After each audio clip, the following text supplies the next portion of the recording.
You're choosing her? The stable girl over my daughter?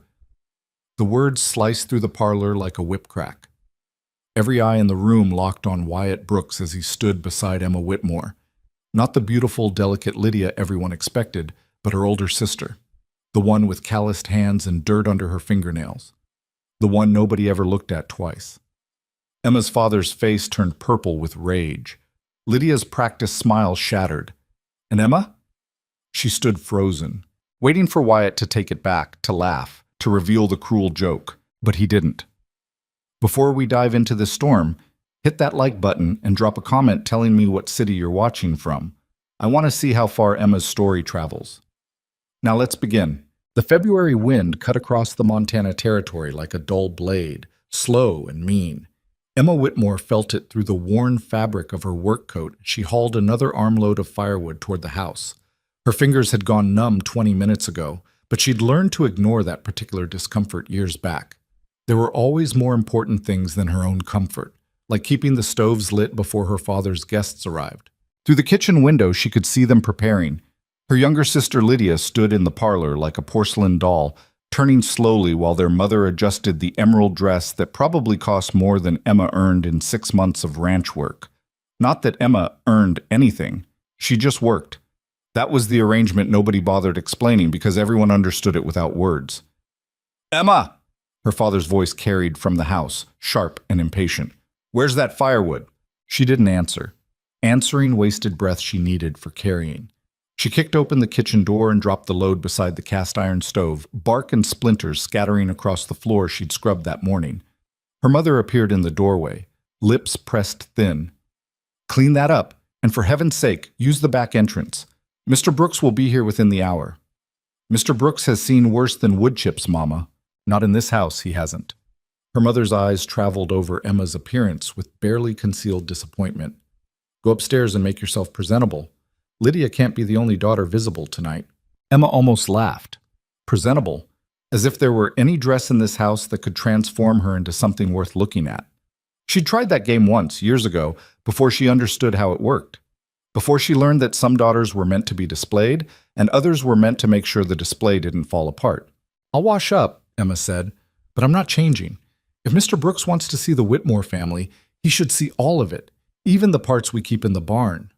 Her mother's face hardened. "Your father knows exactly what I do around here."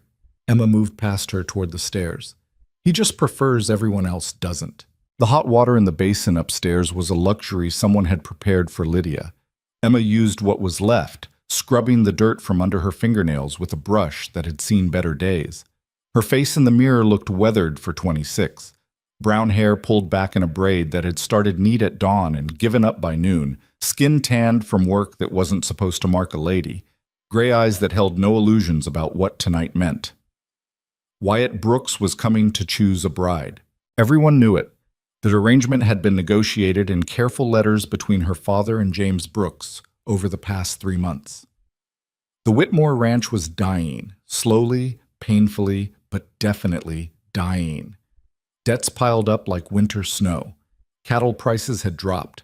The water rights dispute with the Hendersons was bleeding them dry in legal fees they couldn't afford. The Brooks Ranch, on the other hand, was an empire.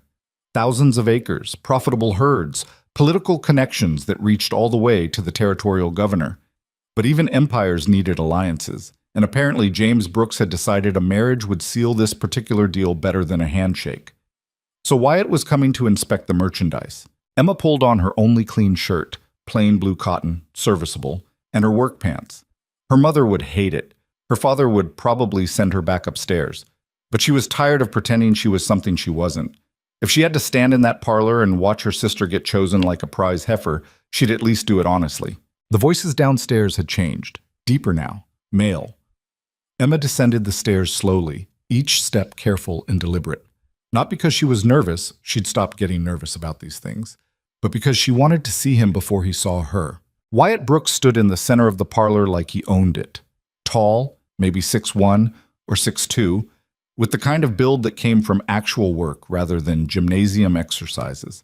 Dark hair, strong jaw, eyes that didn't match his polite smile. He wore a suit, but it looked uncomfortable on him, like something he'd put on for the occasion and would shed the moment he got home. Beside him stood his father, James Brooks, older, harder, with eyes that calculated the value of everything they touched. And beside the senior Brooks stood Emma's father, Richard Whitmore, wearing his best coat and his best performance of a man who hadn't mortgaged everything, including his daughters. "Ah, Lydia." Her father's voice dripped with pride. "Come meet Mr. Wyatt Brooks." Lydia glided forward, and Emma had to admit her sister had mastered the art. Every movement measured, graceful, designed to catch light and attention. The emerald dress whispered against the floor. Her blonde hair caught the lamplight. Her smile was warm but not eager, interested but not desperate. "Mr. Brooks." Lydia extended her hand. "It's a pleasure." Wyatt took her hand, bowed slightly over it. "Miss Whitmore, your father has spoken very highly of you." "I hope not too highly," Lydia said, a practiced laugh. "I'd hate to disappoint." Emma watched from the stairs, forgotten. This was the transaction. This was how it worked. Lydia would charm, father would negotiate, and eventually the Brooks men would leave with an agreement that would save the Whitmore ranch in exchange for one beautiful daughter. Then Wyatt's eyes lifted, found Emma standing there on the stairs in her work clothes and worn boots. Something shifted in his expression, not attraction. Emma wasn't fool enough to mistake it for that. More like recognition, the way you might spot something unexpected in a familiar landscape. "And this is—" Wyatt's question hung in the air. Her father turned, saw Emma, and his jaw tightened. "My older daughter, Emma, she was just—" "Bringing in firewood," Emma finished, descending the last few steps. "Someone had to make sure everyone stayed warm." An uncomfortable silence spread through the parlor. Her mother looked mortified. Lydia's smile stayed fixed, but her eyes went cold. James Brooks' expression suggested he'd found a rat in his dinner. But Wyatt Brooks was still looking at Emma with that strange, searching expression. "Firewood," he repeated. "In this weather, I imagine that's not easy work."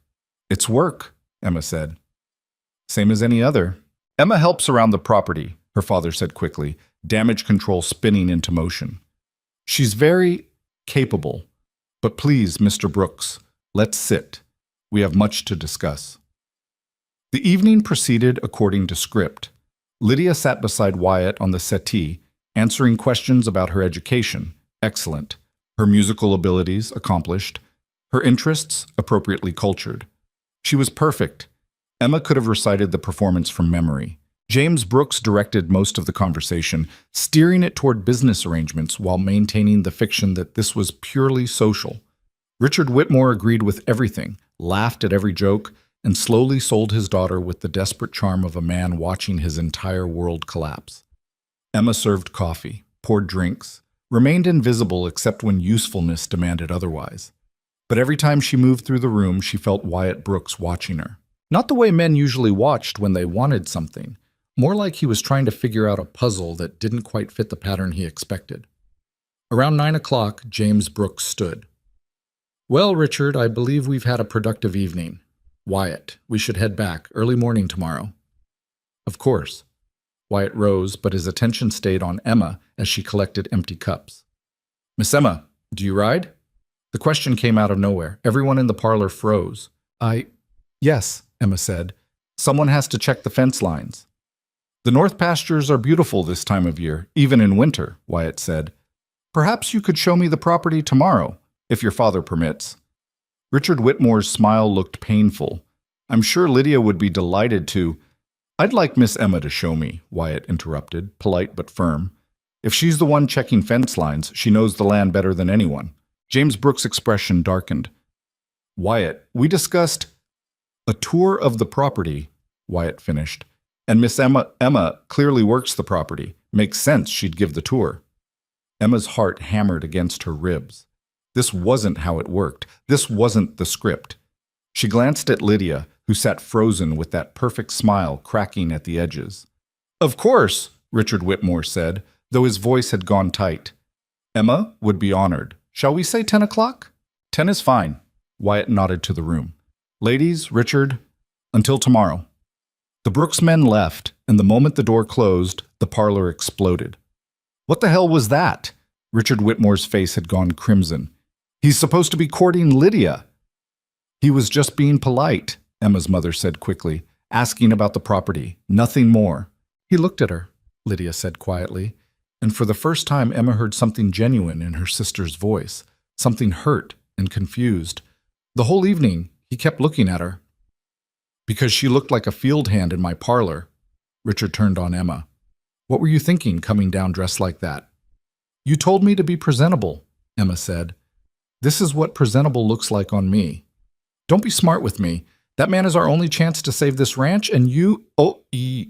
I didn't do anything, Emma said, exhausted suddenly. I brought in firewood. I served coffee. I stayed out of the way, just like always. Then why did he ask for you? Her father's voice dropped to something dangerous. What did you do? Nothing. I don't know. And that was true. Emma had no idea why Wyatt Brooks had singled her out. It didn't make sense. Men like him didn't notice women like her. That was how the world worked.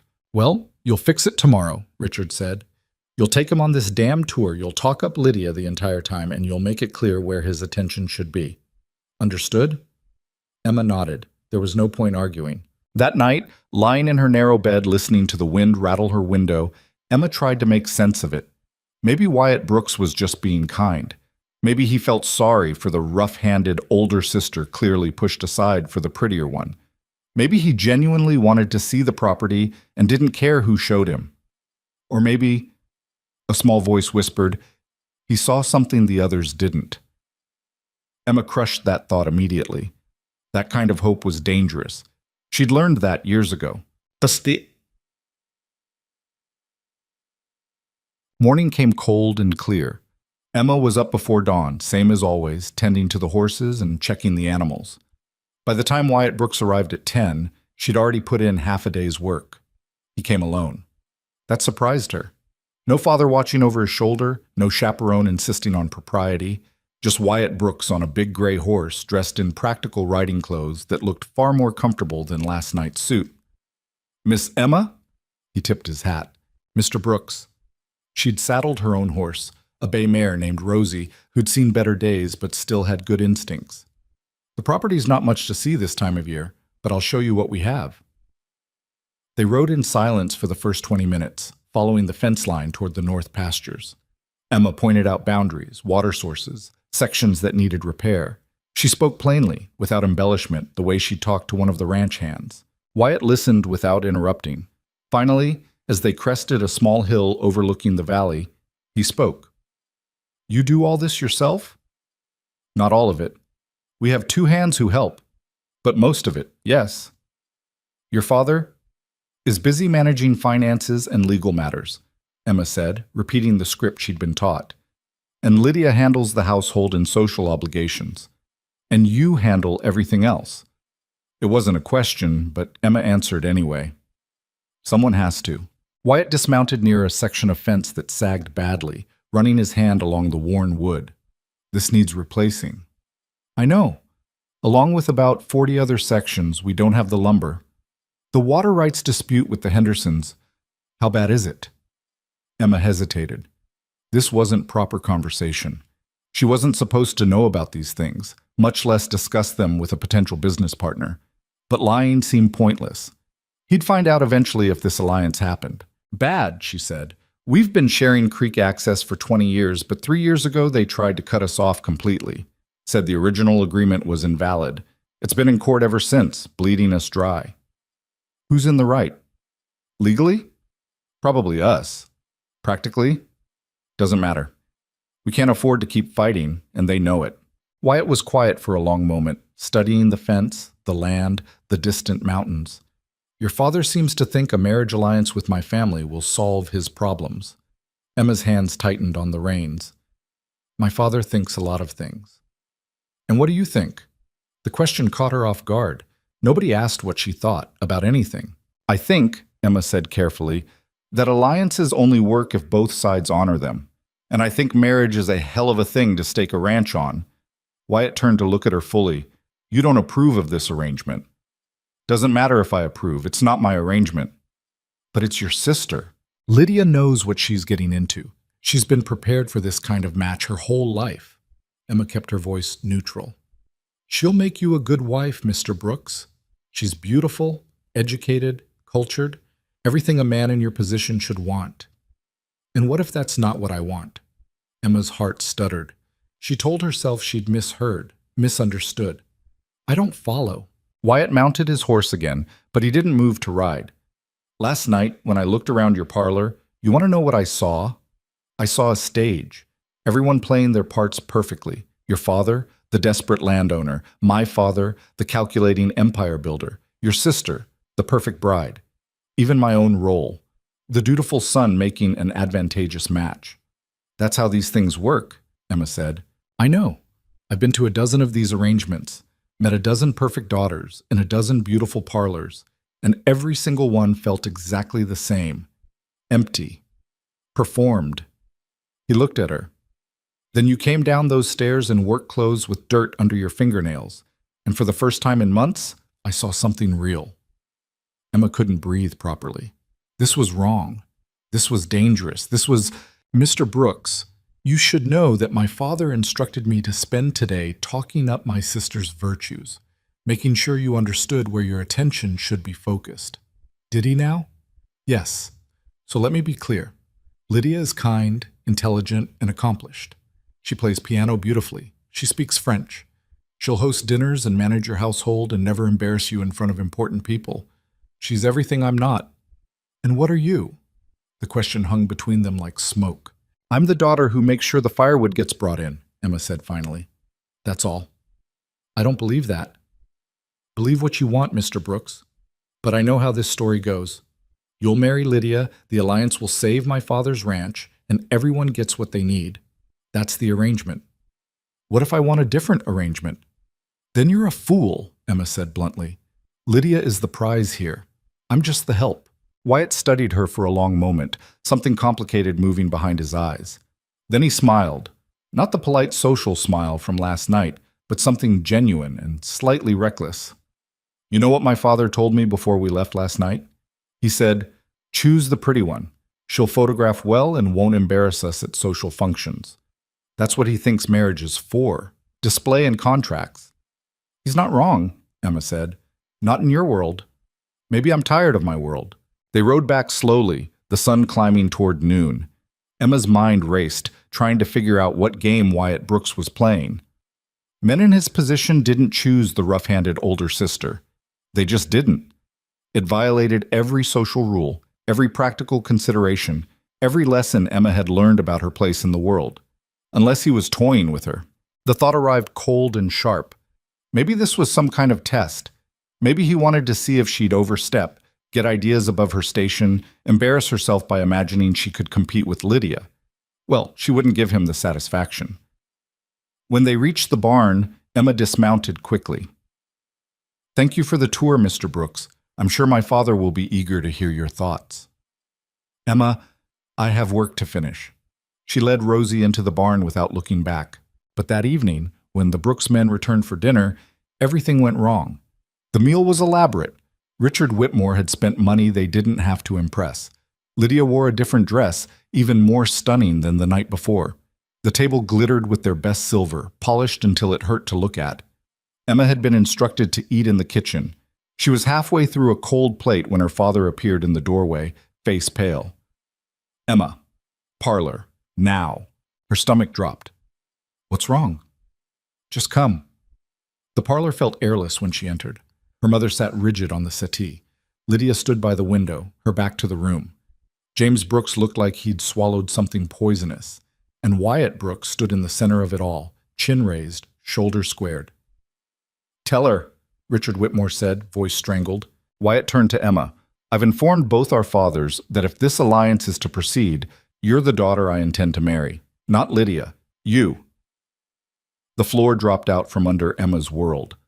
No, she heard herself say. No, that's not... You can't... You're choosing her? Richard Whitmore's voice climbed toward hysteria. The stable girl over my daughter? I'm choosing the woman who actually runs this ranch, Wyatt said calmly. The woman who knows every fence line, every water source, every problem you've been hiding behind pretty dresses and dinner parties. I need a partner, Mr. Whitmore, not a decoration. This is insane, James Brooks said. Wyatt, we discussed... You discussed, Wyatt interrupted. I'm deciding. Lydia finally turned from the window. Her face was composed, but Emma could see the devastation underneath. It's fine, Lydia said quietly, if that's what Mr. Brooks wants. It's not fine. Richard Whitmore's face had gone purple. Emma is completely unsuitable. She has no social graces, no education, no... She has more practical knowledge than half the ranchers in this territory, Wyatt said. Including you, sir, if you'll pardon my saying so. The insult hung in the air like gun smoke. Richard Whitmore looked at Emma with something between rage and desperation. Refuse him. What? Refuse him. Tell him you won't marry him. Tell him the arrangement is for Lydia, as it should be. Emma's mind reeled. This was madness. Wyatt Brooks was offering her an escape from this house, from invisibility, from a future of endless work and no acknowledgement. And her father wanted her to refuse it so Lydia could have what Lydia was supposed to have. The old Emma would have done it. The Emma who believed she existed only to make sure everyone else got what they needed. But something had broken inside her today. When Wyatt Brooks looked at her on that hill and asked what she thought, when he saw value in the parts of her everyone else treated as worthless. No, Emma heard herself say. What did you say? I said no. Her voice got stronger. If Mr. Brooks wants to marry me, I accept. Her father's face went white. Emma, I'm warning you. Warn all you want. 26 years of silence cracked open. You've treated me like hired help my entire life, worked me like a ranch hand, fed me kitchen scraps, kept me invisible so Lydia could shine. And now you want me to refuse the one man who's ever seen me as more than a pair of hands. No, I'm done making myself small for your comfort. You ungrateful? Richard. Emma's mother's voice cut through, quiet but firm. Stop. Everyone turned to stare at her. Emma's mother stood slowly, her face unreadable. She's right. We've used her shamefully. I've used her shamefully. She looked at Emma with something that might have been regret. If Mr. Brooks sees value in you, perhaps we should have seen it too. Margaret, you can't be serious. I'm entirely serious. She turned to Wyatt. If my daughter accepts your proposal, she goes with my blessing, such as that's worth. Lydia made a small sound, quickly stifled. James Brooks stood abruptly. This is ridiculous. Wyatt, we're leaving. Now. I'm staying, Wyatt said, to finalize arrangements. You're throwing away a perfectly good alliance for a woman who can actually help me build something, Wyatt finished. Yes, father, I am. James Brooks stared at his son with cold fury. Then he grabbed his coat and hat. Fine, ruin yourself, but don't expect me to clean up the mess. He slammed out of the house. The silence he left behind felt fragile, like glass about to shatter. Richard Whitmore looked at Emma with something she'd never seen before. Not love, not respect, but a kind of bitter recognition that she'd finally become someone he couldn't control. Get out, he said quietly. Both of you. Get out of my house. Richard, Emma's mother started. I said get out. He was shaking. If she wants to humiliate this family, she can do it elsewhere. Wyatt moved to Emma's side. Can you be ready to leave in 10 minutes? Emma thought about her room upstairs. The narrow bed, the worn clothes, the few possessions she'd accumulated in 26 years of making herself useful. None of it felt worth keeping. I'm ready now, she said. They walked out together into the February night. The cold bit through Emma's shirt, but she barely felt it. Behind her, she heard Lydia crying softly, and her mother's voice trying to comfort. Her father's rage followed them all the way to the barn. Wyatt saddled both horses while Emma stood there, numb and shaking. You didn't have to do that, she said. Any of it. Yes, I did. He checked the cinch on his saddle. I'm tired of building my life according to my father's blueprints. And I'm tired of watching strong women get treated like furniture. You don't even know me. I know enough. He turned to her. I know you keep an entire ranch running with 2 hands and no recognition. I know you tell the truth even when lying would be easier. I know you're strong enough to survive out here. And that's more than I can say for most people. He paused. But if you want to stay... There's nothing for me here, Emma said. There never was. They mounted and rode into darkness, leaving the Whitmore ranch behind. Emma didn't look back. If she had, she might have seen her mother standing in the doorway, watching her daughter disappear. She might have seen Lydia at the window, one hand pressed to the glass. She might have seen her father in the parlor, staring at the empty space where his useful daughter used to stand. But Emma kept her eyes forward, riding towards something she couldn't name, something terrifying and possible, and entirely her own choice. The Brooks Ranch appeared on the horizon just after midnight, a sprawling collection of buildings lit against the darkness like a city. Emma had heard about the scale of the operation, but seeing it stole her breath. This wasn't a ranch. This was an empire. Wyatt led her past the main barns toward a house that looked more like a mansion. Lights glowed in several windows despite the late hour. "My father will be waiting," Wyatt said. "Fair warning, he won't make this easy." "I didn't expect easy."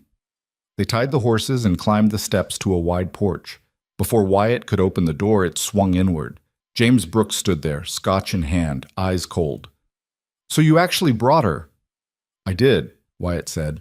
James looked Emma up and down like she was livestock at auction. "You realize this is suicide for the Alliance?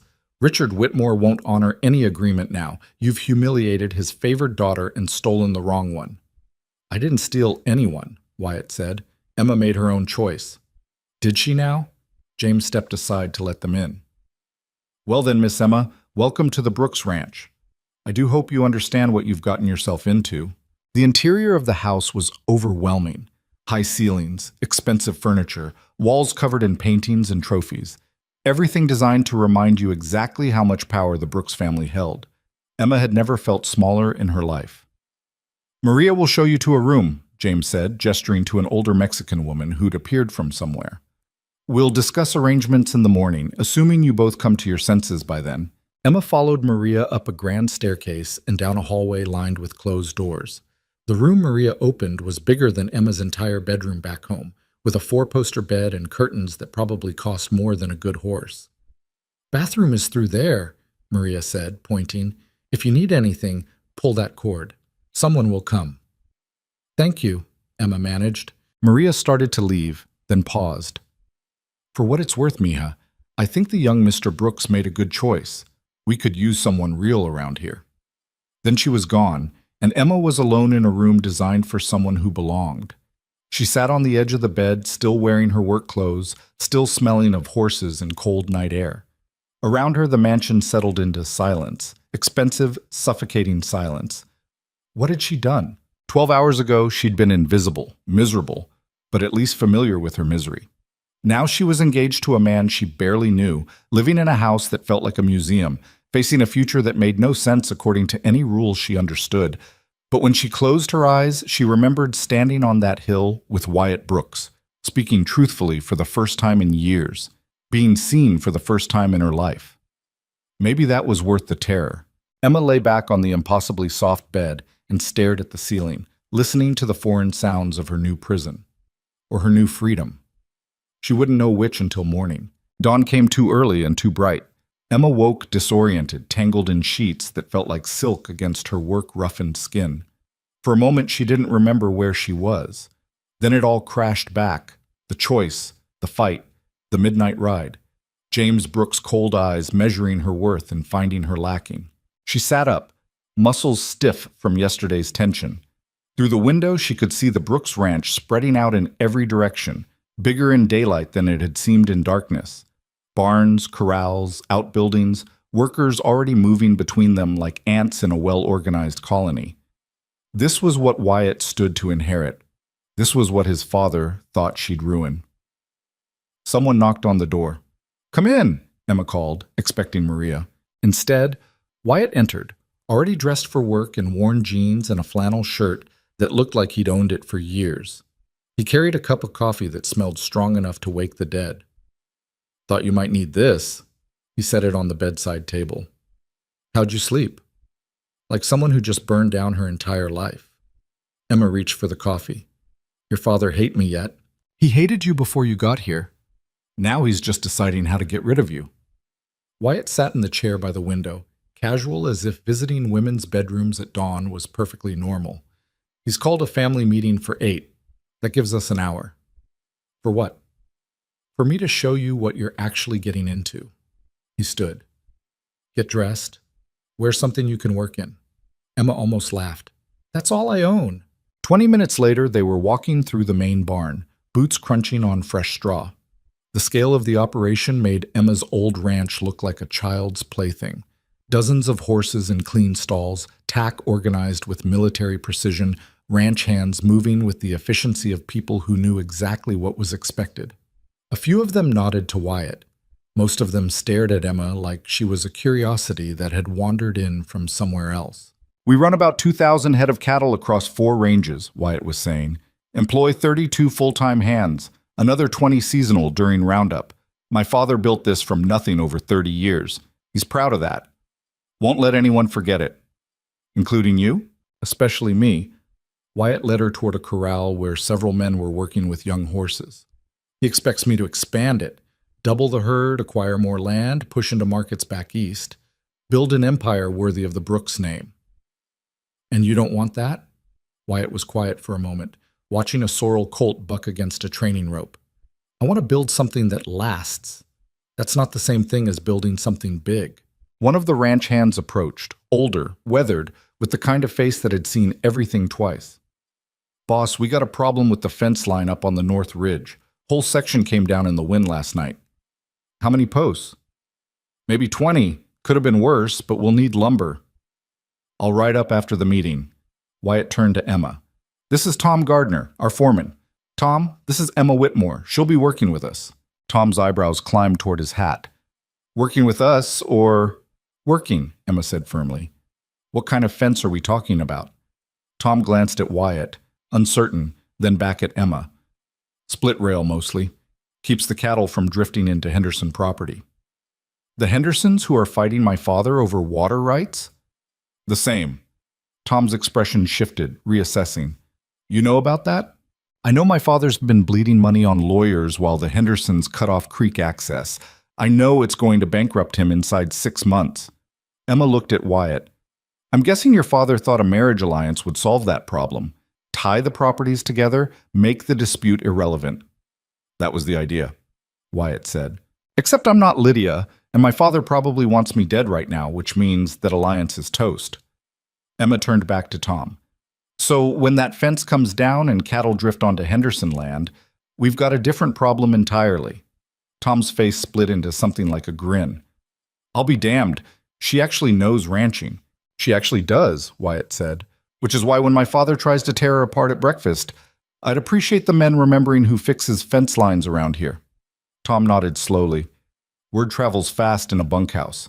I'll make sure it travels in the right direction. They continued walking, Wyatt pointing out various buildings and operations while Emma memorized everything. She'd always been good at this, absorbing information, understanding systems, seeing how pieces fit together. Her father had never valued the skill. Maybe here it would matter. The house loomed ahead, grand and intimidating in morning light. Emma's stomach tightened. Your father's going to want me gone, she said.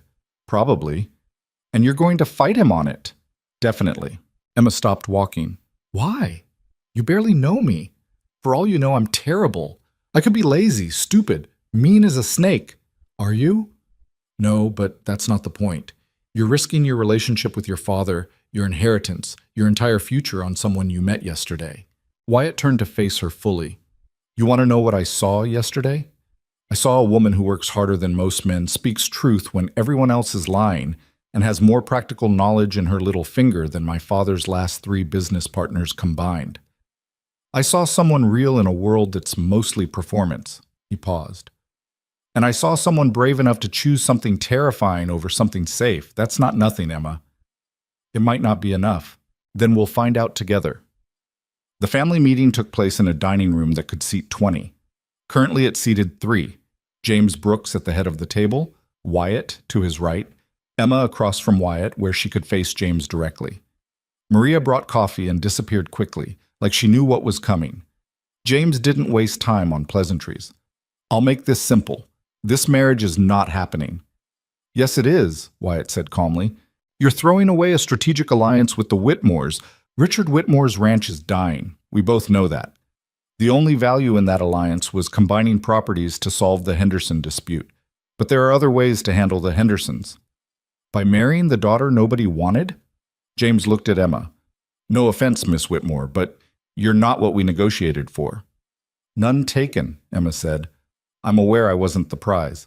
Then you understand this is impossible. You have no social connections, no education, no... She understands ranching, Wyatt interrupted, which is more than I can say for most of the daughters you've paraded in front of me. James's eyes went cold. We have investors coming in 2 weeks. Important men from Chicago and St. Louis. They expect to see a Brooks family that looks like success, polished, sophisticated, powerful. How exactly do you plan to present her? As my wife, Wyatt said. Same as I'd present anyone. They'll laugh at you. At us. We'll lose millions in potential investment because you wanted to make some romantic gesture toward a field hand.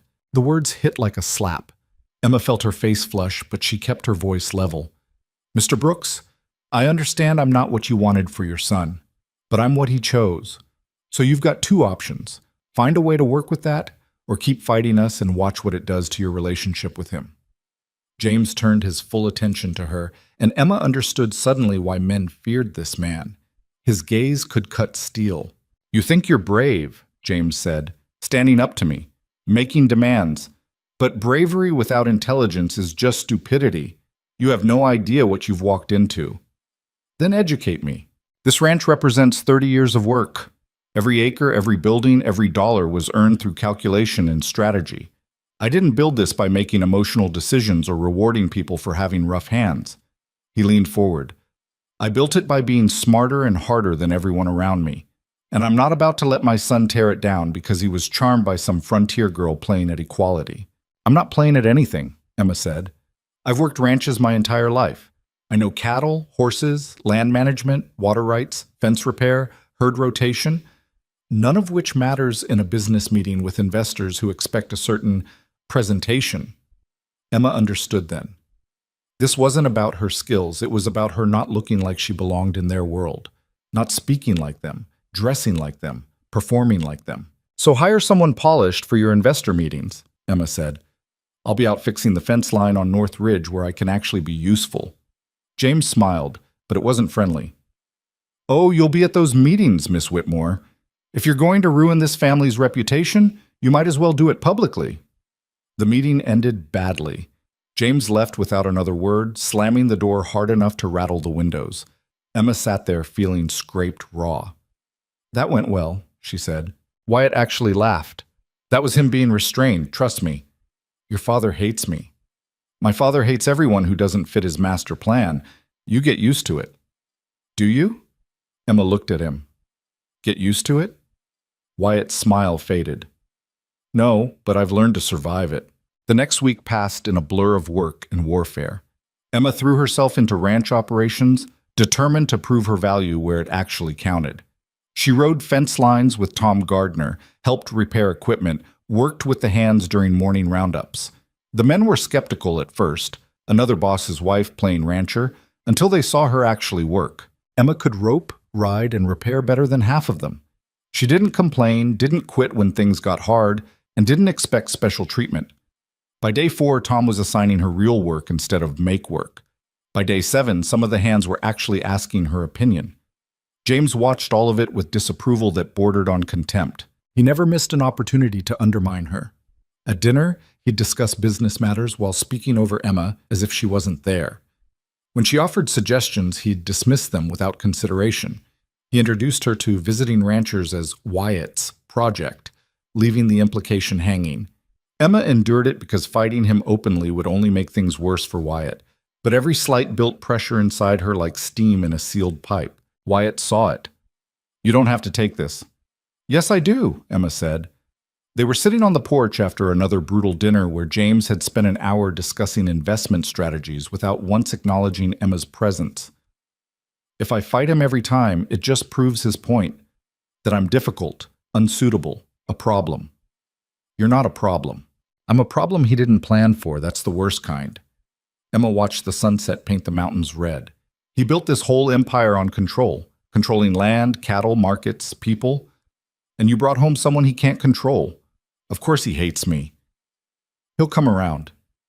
Emma didn't believe that, but she didn't say so. Instead, she asked, Tell me about your mother. Wyatt went quiet, long enough that Emma thought he wouldn't answer. She died when I was 15, he finally said. Fever. It was fast, 3 days from healthy to gone. He paused. My father was different before that. Harder after. Like something broke in him that never healed. Did she work the ranch? No, she was exactly what my father wanted. Polished, educated, connected to the right families. She knew how to host dinners and navigate society and make everyone feel important. Wyatt smiled sadly. But she hated it. I found her journals after she died. Page after page about feeling like a decoration, a prop in someone else's show. Did your father know? I don't think he cared. She served her purpose. Wyatt looked at Emma. That's why I didn't want another polished daughter. I watched my mother suffocate slowly in that role. I won't do that to someone else. Emma understood then. This wasn't just about her. It was about Wyatt refusing to replicate his parents' marriage, refusing to become his father. I'm sorry, she said. About your mother. Me too. That night, Emma couldn't sleep. She wandered downstairs around midnight, thinking she'd find the kitchen, maybe make tea. Instead, she found James Brooks sitting in his study with a whiskey, staring at a portrait on the wall. The woman in the portrait was beautiful. Dark hair, kind eyes, elegant bearing. Catherine Brooks, presumably. She would have hated you, James said without looking away from the painting. Emma froze in the doorway. Excuse me? My wife. She would have seen exactly what you are, a rough-handed nobody trying to climb above her station. He finally turned to look at Emma. She understood the importance of maintaining standards, of marrying appropriately. Did she? Emma heard herself say. Or did she just understand how to survive the expectations you put on her? James's eyes went dangerous. You know nothing about my wife. I know she's dead, and you're still trying to control everything around you like that'll bring her back. The words came out sharper than Emma intended, but she didn't take them back. I know Wyatt is terrified of becoming like you. And I know whatever you're doing right now, drinking alone in the dark, talking to her portrait, isn't the behavior of someone who's won. For a moment, Emma thought James might actually hit her. He stood abruptly, fury radiating off him in waves. You have no idea what you're talking about. Maybe not, but I know what it looks like when someone's afraid. Emma held her ground. You're not angry because I'm unsuitable. You're angry because Wyatt made a choice you didn't control. And that terrifies you. Get out of my study. It's not your study. It's just a room where you sit and pretend you're still in control of everything. Get out. Emma left. Her hands were shaking. That had been stupid, dangerous, possibly suicidal for any hope of peace in this house. But she was so tired of swallowing words, bending, making herself smaller. She made it halfway up the stairs before she heard glass shatter in the study. The next morning, news came that changed everything. Tom Gardner burst into the barn where Emma was checking on a mare with an injured hoof. We got trouble. Big trouble. What kind? Cattle thieves hit the South Range last night. Took maybe 40 head. Emma's stomach dropped. 40 head was serious money. Does Wyatt know? He's riding out now with 6 men. But there's more. Tom's face was grim. Trail leads toward Henderson property. If Wyatt crosses that boundary chasing stolen cattle, it'll start a war, Emma finished. The Hendersons were already hostile over the water dispute. Armed Brooks men crossing onto their land would be all the excuse they needed for violence. I need a horse, Emma said. Miss Emma? Now Tom, fast one. She caught up to Wyatt's group 3 miles out, pushing her horse hard across open range. Wyatt turned when he heard hoofbeats, his face darkening when he saw her. Go back. Not happening. Emma pulled up beside him. Tom told me where the trail leads, which is why you should be back at the ranch. So you can ride into an ambush alone? Smart. One of the other men, a young hand named Charlie, spoke up. She's right, boss. Hendersons have been looking for an excuse. This feels like bait. I don't care if it's bait, Wyatt said. They stole 40 head of our cattle. We're getting them back. And if the Hendersons are waiting with rifles, Emma demanded, if they shoot you for trespassing, what then? Then we shoot back. Emma had never seen this side of Wyatt, cold, determined, angry. This was the rancher, not the man who'd chosen her on a hillside. This was someone who'd fight for what was his regardless of cost. There's another way, she said. What way? Emma thought fast. Let me ride ahead, alone. I'll approach the Henderson ranch, explain what happened, ask to parley. They'll laugh at you. Maybe. But they won't shoot an unarmed woman riding in openly. If I can get them to talk, we might recover the cattle without bloodshed. Absolutely not, Wyatt said. It's too dangerous. More dangerous than 7 men with guns riding onto hostile property? They argued for another 5 minutes while the cattle trail grew colder. Finally, Charlie interrupted. Boss, we're losing time. Either we go now or we don't go at all. Wyatt looked at Emma, conflict written across his face. If anything happens to you, then you'll have excellent grounds to start that war you're itching for, Emma said. But let me try this first. She rode ahead before he could argue more, following the cattle trail toward the boundary between Brooks and Henderson land. Her heart hammered against her ribs. This was insane. She had no authority, no backup, no real plan beyond hoping the Hendersons valued talking over shooting. The Henderson ranch appeared over a rise, smaller than the Brooks place but well maintained. Emma could see cattle in the distance. Some of them looked suspiciously like Brooks stock. She was 50 yards from the main house when 3 men rode out to meet her, rifles across their saddles. The one in front was older, graying, with eyes like flint. That's far enough. State your business. My name is Emma Whitmore. I'm here about the cattle stolen from Brooks land last night. Don't know anything about stolen cattle. 40 head. Trail leads straight here. Emma kept her hands visible, her voice calm. I'm not accusing anyone. I'm just asking for a conversation before this turns into something nobody wants. The man studied her. You're the one Wyatt Brooks married instead of the pretty sister. Word traveled fast in ranching country. That's me. Heard you got rough hands. Work the ranch yourself. I do. Also heard James Brooks hates your guts. Emma almost smiled. That's accurate too. The man exchanged glances with the other 2. I'm Daniel Henderson. This is my land you're on. Uninvited. I know, I'm asking for an invitation. To accuse us of theft? To prevent a war. Emma gestured behind her. Wyatt Brooks is back there with 6 armed men ready to cross your boundary and take those cattle back by force.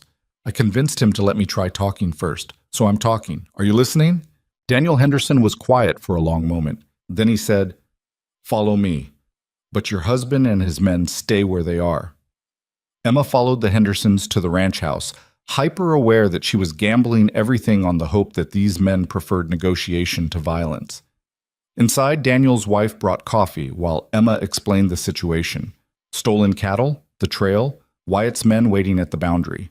Those cattle were driven onto our land last night, Daniel admitted, but not by us. Found them mixed with our herd this morning.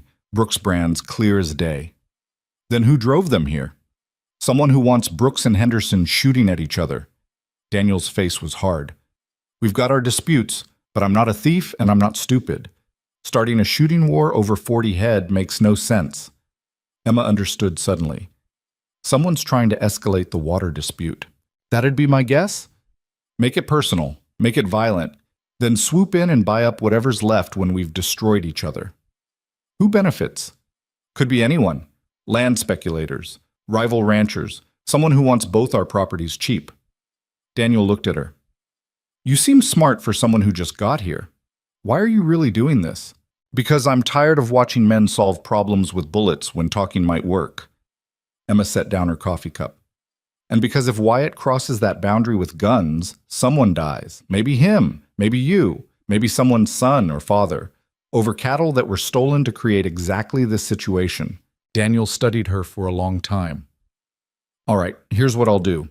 I'll have my men separate those 40 head and drive them back to the boundary, but I want witnesses. Brooks men and Henderson men together, all of us seeing that we're returning stolen property, not starting a fight. And the person who actually stole them? We find them together, share information, figure out who profits from us killing each other. He extended his hand. Deal? Emma shook it. Deal. 2 hours later, both groups of men stood at the boundary while Henderson's hands drove the stolen cattle back across. Wyatt kept his weapons holstered, but his jaw tight, clearly hating every moment of this restraint. Daniel Henderson rode up to him. Your wife's got more sense than both of us combined. She probably just saved a dozen lives. She tends to do that, Wyatt said, looking at Emma with something complicated in his eyes. Water dispute still stands, Daniel said, but we can talk about that like civilized men instead of killing each other over it. Agreed. After the Hendersons left, Wyatt turned to Emma. That was either the bravest or stupidest thing I've ever seen. Probably both, Emma admitted. Her hands were shaking now that the adrenaline was fading. But it worked, this time. Wyatt dismounted, pulled her down from her horse, held her tight enough that she could feel his heart racing. Don't ever do that again. Can't promise that. Emma, you married someone who fixes problems, Wyatt. That's who I am. I can't stop being that just because it scares you. He pulled back to look at her. It doesn't scare me, it terrifies me. The thought of you riding into danger alone is the same thought I have every time you do it, Emma said. So I guess we're even. They rode back to the ranch as the sun climbed toward noon. The men talked among themselves, rehashing the confrontation, speculating about who'd actually stolen the cattle. Emma half listened, exhausted suddenly. But when they reached the main house, James Brooks was waiting on the porch. His face was unreadable as they all dismounted. Tom started to explain what had happened, but James held up a hand. I already heard. One of the Henderson hands rode ahead to tell me you'd negotiated a return. He looked at Emma. Is that accurate? Yes, sir, Emma said. And you did this without consulting me? There wasn't time to consult anyone. Wyatt was about to start a range war. I had it handled, Wyatt said. You had a plan to get shot, Emma corrected. I had a plan to not get shot. Mine worked better. Several of the ranch hands tried to hide smiles. James's expression didn't change. Come with me, both of you. They followed him into his study, the same room where Emma had confronted him last night. James poured himself a whiskey, didn't offer them any. Daniel Henderson just sent a rider, James said. Wants to meet next week to discuss the water dispute. Says he's opened a negotiation now that cooler heads have prevailed. He looked at Emma. He specifically requested you be present. Emma blinked. Me? Apparently you impressed him, made him think the Brooks family might actually have someone reasonable to talk to. James took a drink. I still think you're completely unsuitable for this family. I think Wyatt made a terrible mistake choosing you over a proper alliance. But, Emma said, but you just prevented a war that would have cost me men, cattle, and probably any chance at resolving this water situation peacefully. James set down his glass. So, while I don't like you, don't approve of you, and don't believe you belong here, I'm willing to tolerate your presence. For now. It wasn't acceptance. It wasn't even close to warmth. But it was the first crack in James Brooks' absolute opposition. Thank you, Emma said carefully. Don't thank me. Just don't make me regret this. James turned to Wyatt. The investor dinner is still happening in 4 days. She'll need appropriate clothing and enough coaching to not embarrass us. I can handle myself, Emma said. We'll see. James dismissed them with a gesture. Outside the study, Wyatt let out a long breath. That's the closest thing to approval you'll ever get from him. He still hates me. Yes, but now he hates you slightly less. Wyatt smiled. Progress. The next 4 days were brutal. Emma spent mornings working the ranch and afternoons being tutored by Maria on proper behavior for formal dinners. Which fork for which course. How to make polite conversation without mentioning anything controversial. The art of smiling while saying nothing of substance. Emma hated every minute. This is ridiculous, she said after the third lesson on proper posture. I'm not going to transform into some society lady in 4 days. No one expects you to, Maria said. But Mr. Brooks expects you not to humiliate him. There's a difference. The night of the dinner arrived like an execution date. Emma stood in her room staring at the dress Maria had procured, deep blue, elegantly cut, expensive enough to make Emma's stomach hurt. She'd never worn anything like it. A knock on the door. Wyatt entered, stopped when he saw her. You look terrified, he said. I am terrified. Your father's right. I'm going to embarrass everyone. Probably. Wyatt crossed the room, took her hands. But you're also going to be honest, intelligent, and more knowledgeable about actual ranching than anyone in that dining room. So when they ask you questions, answer them. Don't perform. Don't try to be Lydia. Just be Emma. And if that's not good enough, then they're idiots and we'll take their money anyway. The dining room had been transformed. Crystal glittered, silver gleamed, everything positioned to impress. The investors arrived exactly on time. 3 men from Chicago, 2 from St. Louis, all dressed in expensive suits that screamed urban wealth. James made introductions. Gentlemen, my son Wyatt and his fiancée, Emma Whitmore. One of the Chicago men, Gerald something, smiled politely. Whitmore? Any relation to the Whitmores with the ranch east of here? My father, Emma said. Lovely property. Heard he's having some difficulties with water rights. This was a test. Emma could feel it. Say the wrong thing, reveal family weakness, confirm their suspicions that she was unsuitable. Every ranch in this territory has water disputes, Emma said. It's what happens when you're trying to build civilization in a place that doesn't want it. Gerald laughed. Well said. Dinner proceeded through multiple courses while James guided conversation toward business opportunities, expansion plans, profit projections. The investors asked intelligent questions. James provided confident answers. Wyatt supported his father's vision while subtly tempering some of the more aggressive projections. And Emma stayed quiet, playing the role she'd been assigned, until one of the St. Louis investors, Marcus Webb, turned to her directly. Miss Whitmore, what do you think of Mr. Brooks' plan to double the herd over the next 3 years? Every eye turned to Emma. This was it. The moment James had warned her about, the moment she could destroy everything. Emma looked at James, who stared back with cold warning. Then she looked at Wyatt, who nodded slightly. Tell the truth. I think it's dangerous, Emma said. The table went quiet. Dangerous how? Marcus asked. Doubling a herd requires doubling grazing land, water access, and winter feed capacity. This territory doesn't have unlimited resources. Push too hard, overgraze the range, and you destroy the land that makes the whole operation possible. Emma kept her voice calm, factual. My father made that mistake. He expanded too fast, borrowed too much, counted on cattle prices staying high. When they dropped, he couldn't adapt. Now he's losing everything. James's face had gone carefully blank.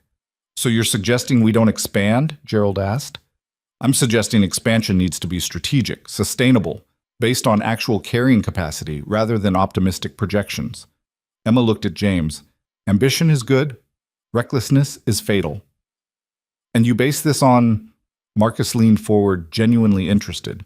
On watching my father destroy a ranch through greed disguised as vision, and on working land long enough to know what it can actually support. For a moment, Emma thought James would explode.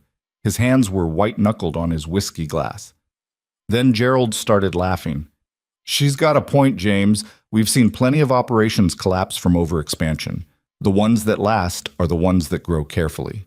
Miss Whitmore clearly understands ranching better than most men I've met, Marcus added, which is refreshing. Usually these dinners are all bluster and optimism. Nice to hear some practical sense. The evening shifted after that. The investors asked Emma more questions about land management, cattle breeds, market timing. She answered honestly, drawing on years of experience her father had never valued. By the time dessert arrived, the investors were nodding approvingly, and James looked like he'd swallowed glass. After the guests left, James cornered Emma in the hallway. You undermined me. I told them the truth. You made me look reckless in front of men whose money I need. You were being reckless, Emma said, and they knew it. I just said what they were already thinking.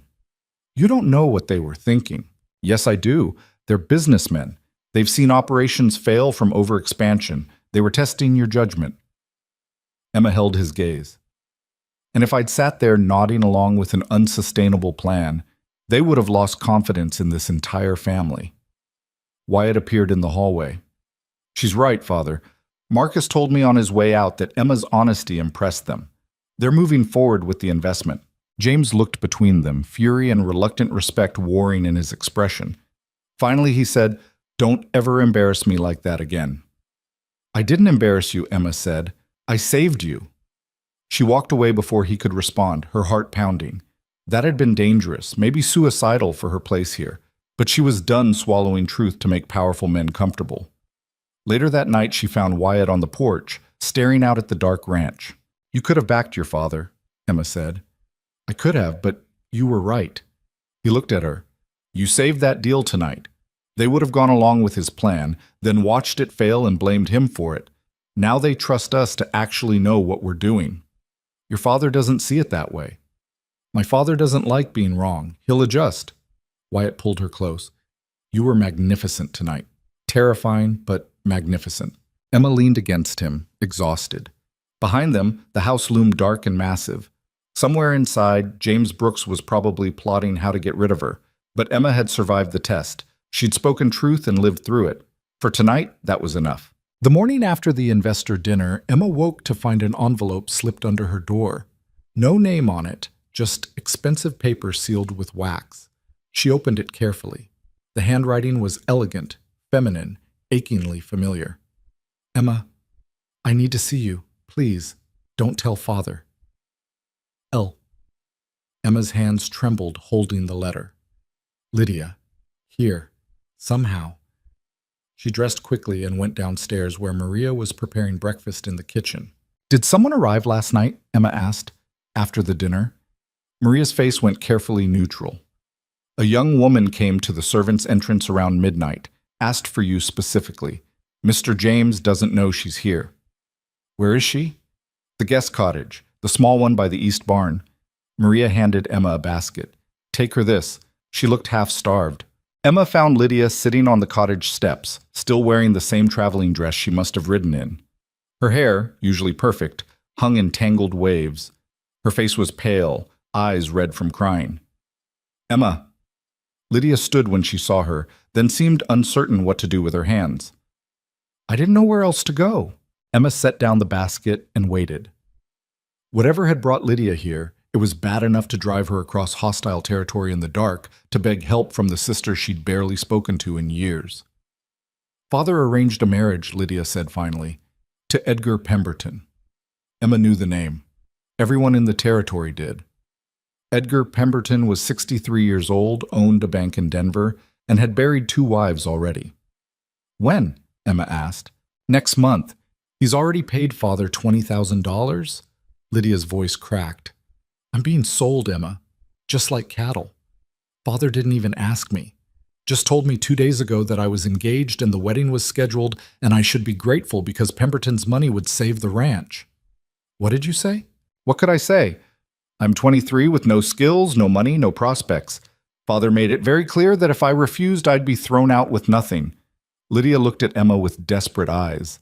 So I ran, stole a horse and rode all night. I don't even know what I'm asking for. I couldn't marry him, Emma. I couldn't. Emma studied her sister, the beautiful, polished Lydia, who'd stood silently in that parlor while their father raged at Emma for accepting Wyatt's proposal. The sister who'd been trained her whole life to be exactly what men like Edgar Pemberton wanted, decorative, obedient, silent. Part of Emma wanted to turn away, wanted to tell Lydia that she'd made her choice when she didn't defend Emma, didn't speak up, didn't question the system that treated daughters like bargaining chips. But a larger part remembered being young and trapped with no good options. Remembered the terror of facing a future you didn't choose and couldn't escape. Come on, Emma said. Let's get you inside. The cottage was small but clean.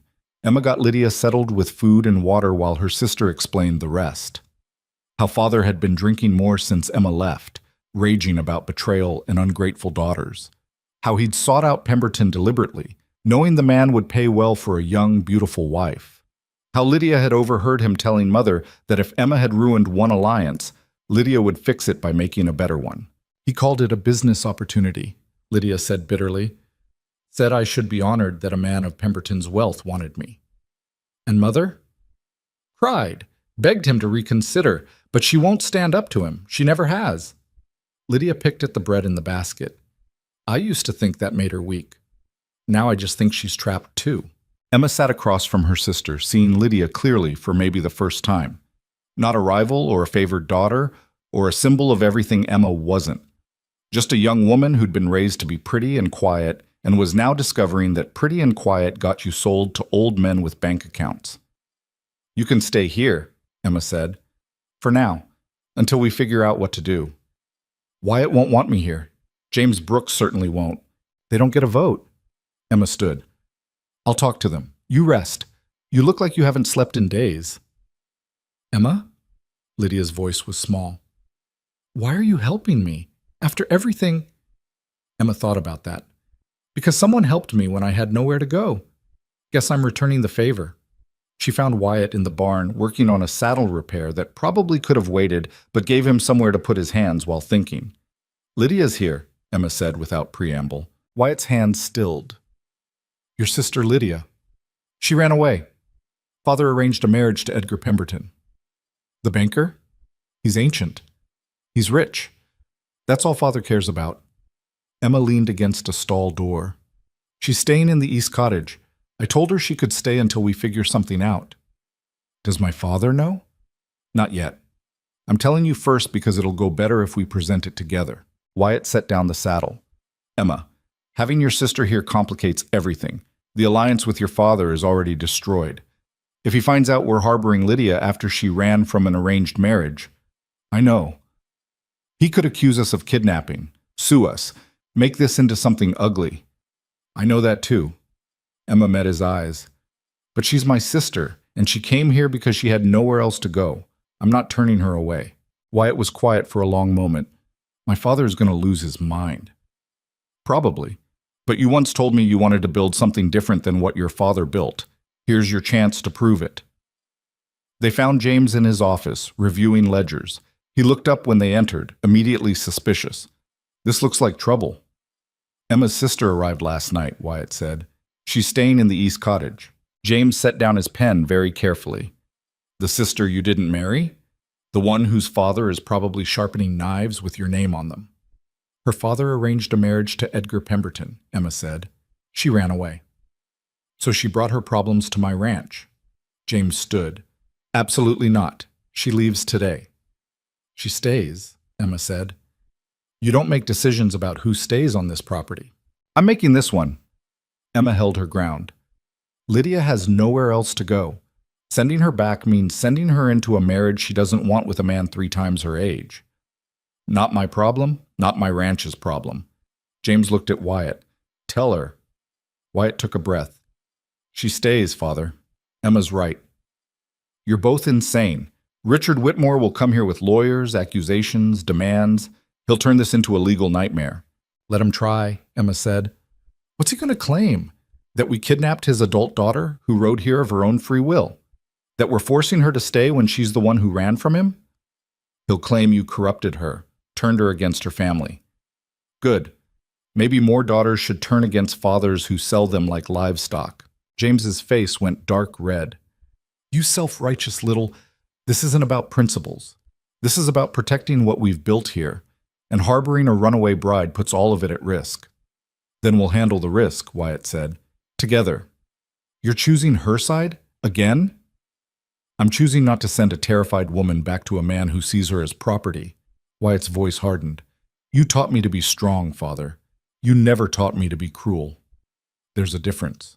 The words hung in the air like smoke. James looked between them, understanding finally settling in his eyes.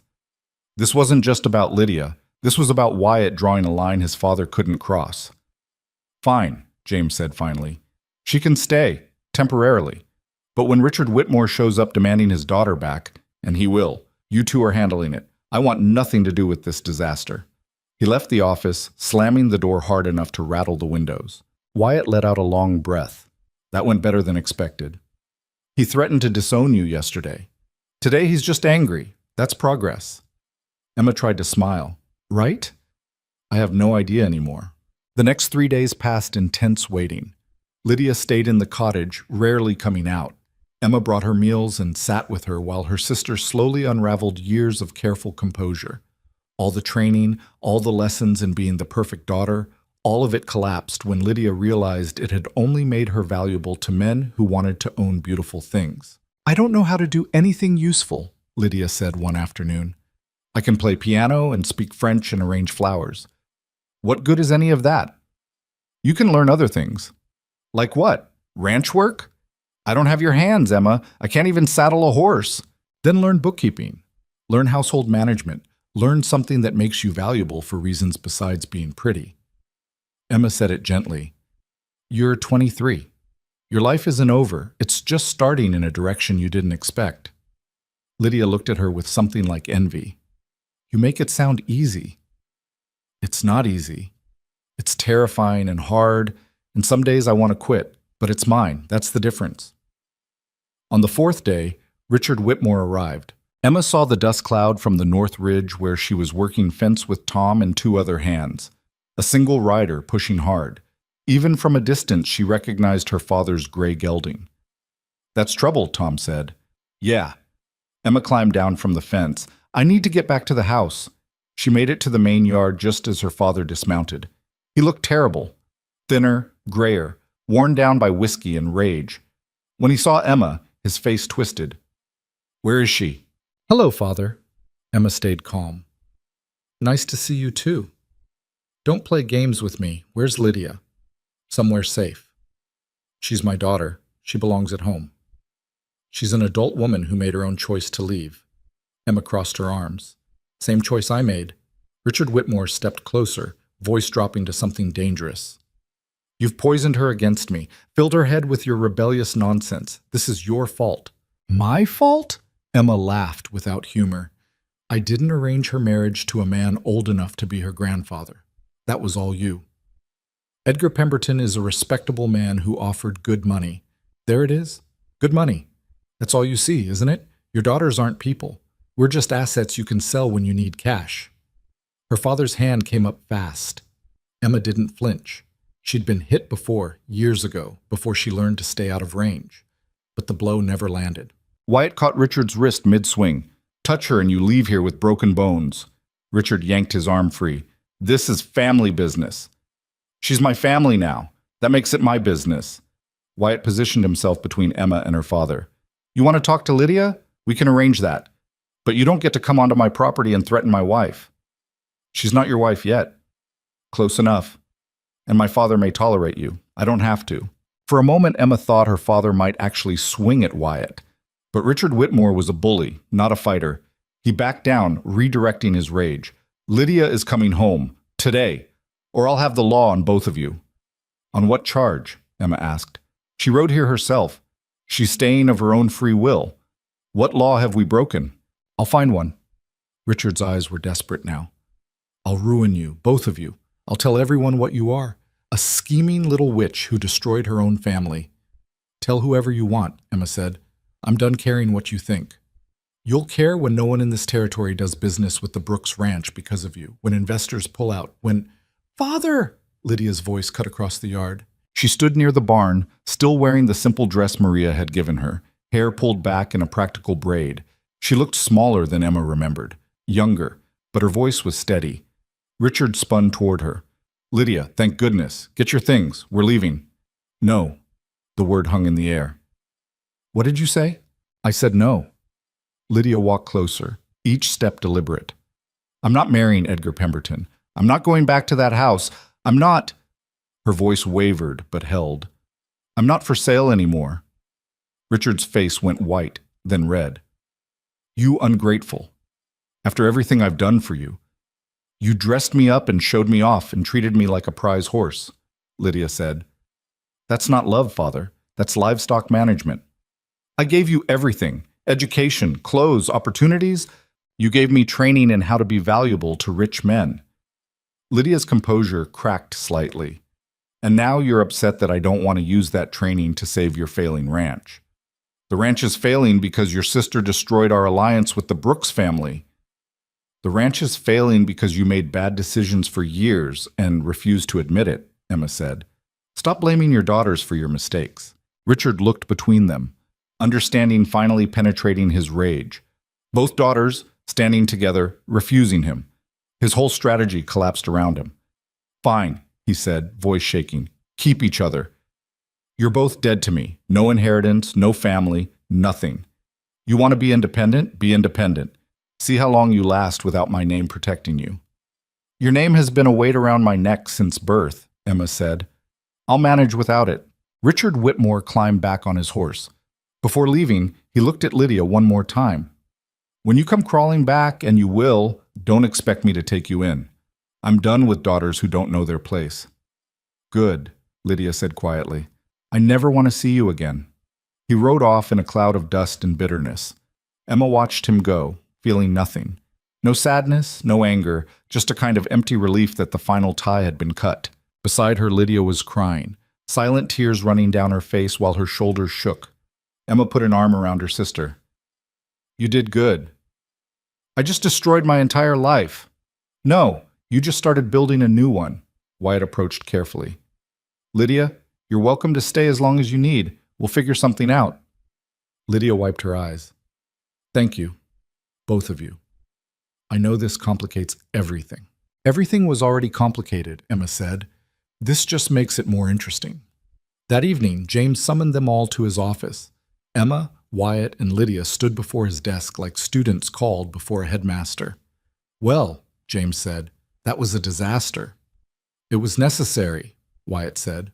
Richard Whitmore will tell everyone in the territory that we're harboring his runaway daughter. He'll poison every business relationship we have.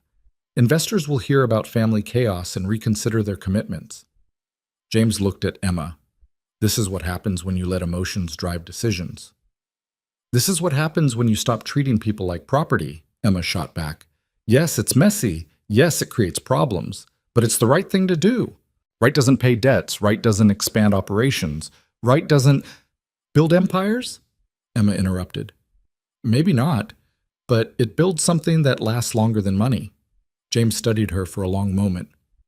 You actually believe that? I do. Then you're naive. He turned to Lydia. Can you work, or are you just another mouth to feed?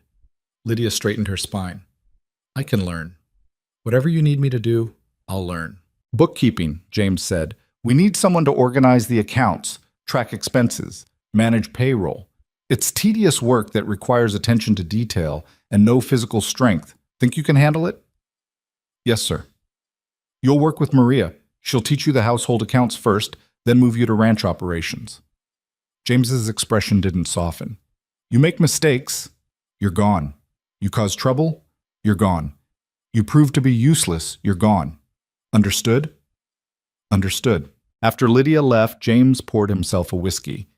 You two are going to be the death of this ranch. Or its salvation, Wyatt said. Depends on your perspective. My perspective says we're now enemies of the Whitmore family, harboring a runaway, and inviting gossip from every rancher in Montana. James took a drink. But I suppose we're committed now. We are, Emma said. James looked at her with something that might have been grudging respect. You don't back down, do you? Not when I'm right. And you think you're always right? No. But I know the difference between right and convenient. You taught your son to build an empire. Someone should have taught him when to burn one down instead. James almost smiled. Almost. Get out of my office. Both of you. Outside, Wyatt let out a breath he'd been holding. I think that's the closest thing to approval you'll ever get from him. He still hates me. Yes, but he's starting to respect you. That's different. The following weeks transformed the ranch in subtle ways. Lydia threw herself into bookkeeping with the desperation of someone who needed purpose to survive. She was good at it, meticulous, organized, quick with numbers. Within 2 weeks, she'd identified several accounting errors that had been costing them money. Within a month, she'd reorganized the entire system. Your sister has a mind for finance, James said grudgingly one evening. Surprising. Only if you assumed she was just decorative, Emma said. The meeting with Daniel Henderson happened on a clear morning in late March.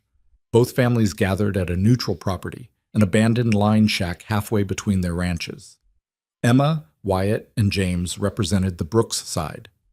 Daniel Henderson brought his 2 sons and a lawyer. The water dispute had poisoned relations for years, but the cattle incident had shifted something. Both sides were tired of fighting. Both sides needed resolution more than they needed to win.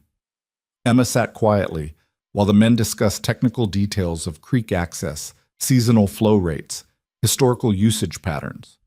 James presented the Brooks family's position. Daniel countered with Henderson claims. The lawyer took notes and suggested compromise language. After 2 hours of negotiation, they'd made almost no progress. The same arguments in circles, the same positions held rigidly. Finally, Emma spoke up. Can I ask a question? All eyes turned to her. What do both families actually need, not want, need, to survive? Daniel frowned. Access to the creek, especially in summer when other sources dry up. Same, James said. We can't run our herds without reliable water. So you both need the creek, Emma said. But you're fighting over who owns it rather than how to share it. What if ownership doesn't matter? What if you both agree on a usage schedule instead?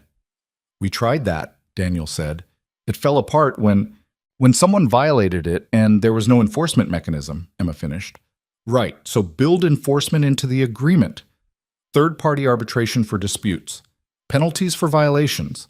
Regular meetings to adjust the schedule based on actual conditions rather than fixed dates that don't account for weather variation. The lawyer looked intrigued. That could work. If both parties agreed to binding arbitration, they negotiated for another 3 hours, but the conversation had shifted. Instead of fighting over ownership, they were building a system both families could live with. Creek access would rotate based on seasonal needs. Both ranches would fund a shared water monitoring system. Disputes would go to an impartial third party agreed upon by both families. It wasn't perfect, but it was workable. When they finally shook hands on the basic framework, Daniel looked at Emma. You've got a good head on your shoulders, Miss Emma. Your father was a fool to let you go. My father didn't let me do anything, Emma said. I left. On the ride back, James was unusually quiet. Finally, he said, That was good work today. Emma nearly fell off her horse. Thank you. Don't let it go to your head. You still have a long way to go before you understand how this business really works. Of course, sir. But Wyatt was grinning. Later, when they were alone, he said, That's the first real compliment I've heard him give anyone in years. He still thinks I'm unsuitable. Probably, but he's starting to think you might be useful. That's better.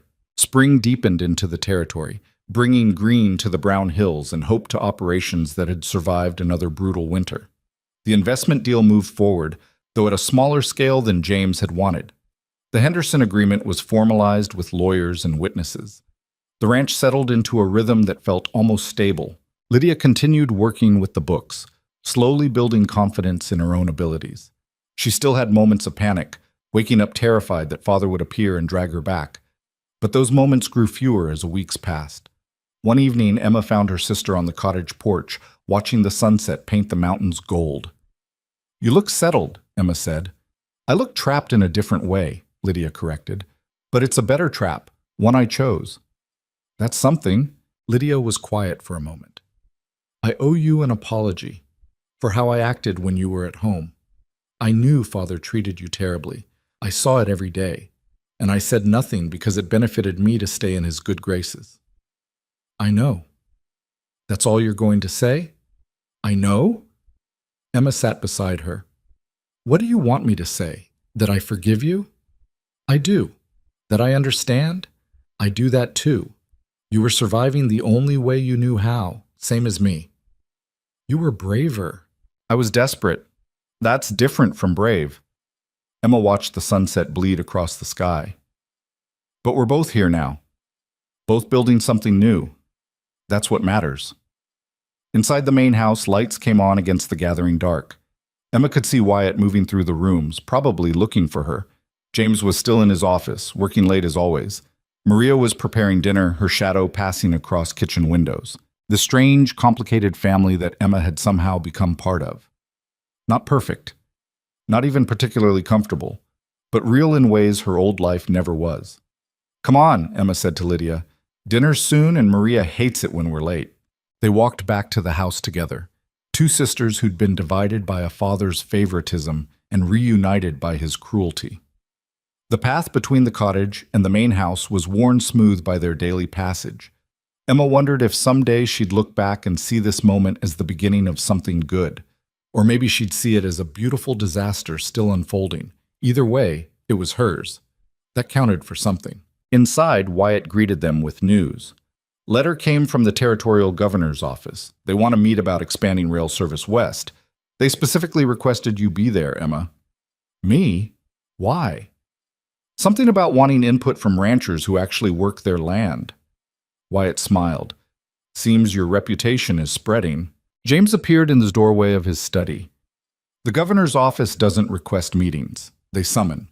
This is politics, which means it's complicated and dangerous. So we'll be careful, Emma said. You don't know how to be careful. You know how to charge in and hope things work out.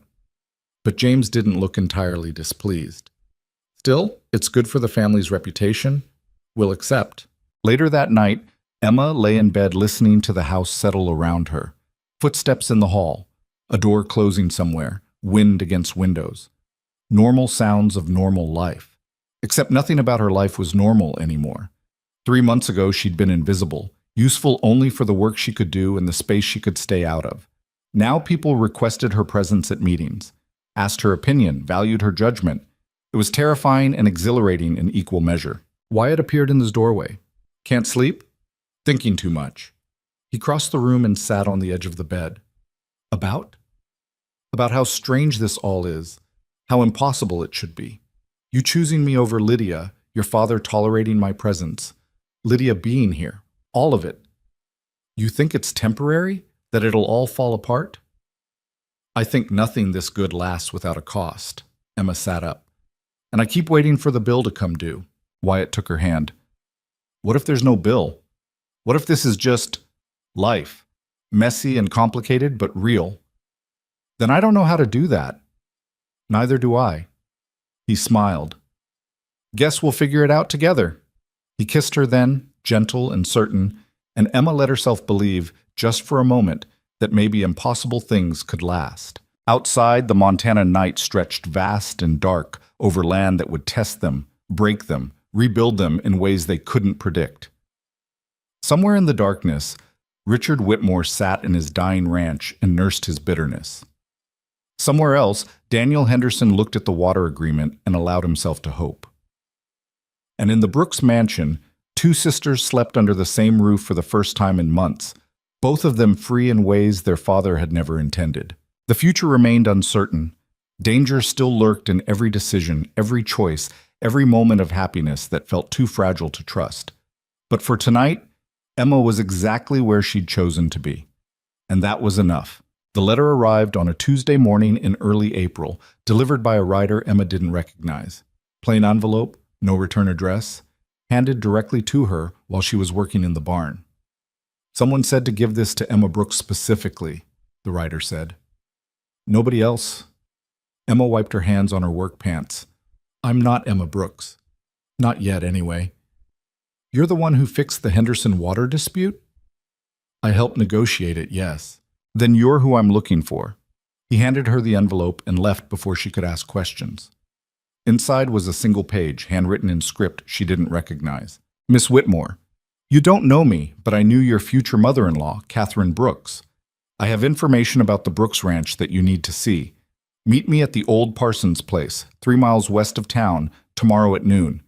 Come alone. What I have to show you could destroy the Brooks family or save it. Your choice what you do with the truth. A friend. Emma read it 3 times, her stomach tightening with each pass. This felt like a trap. Or blackmail. Or some elaborate scheme to pull her away from the ranch and do something terrible. But the mention of Catherine Brooks nagged at her. Wyatt rarely spoke about his mother, and when he did, his voice carried a grief that hadn't healed. Whatever this person claimed to have, it was connected to her somehow. Emma folded the letter and shoved it in her pocket. She should tell Wyatt, show him the letter, let him decide what to do. But something stopped her.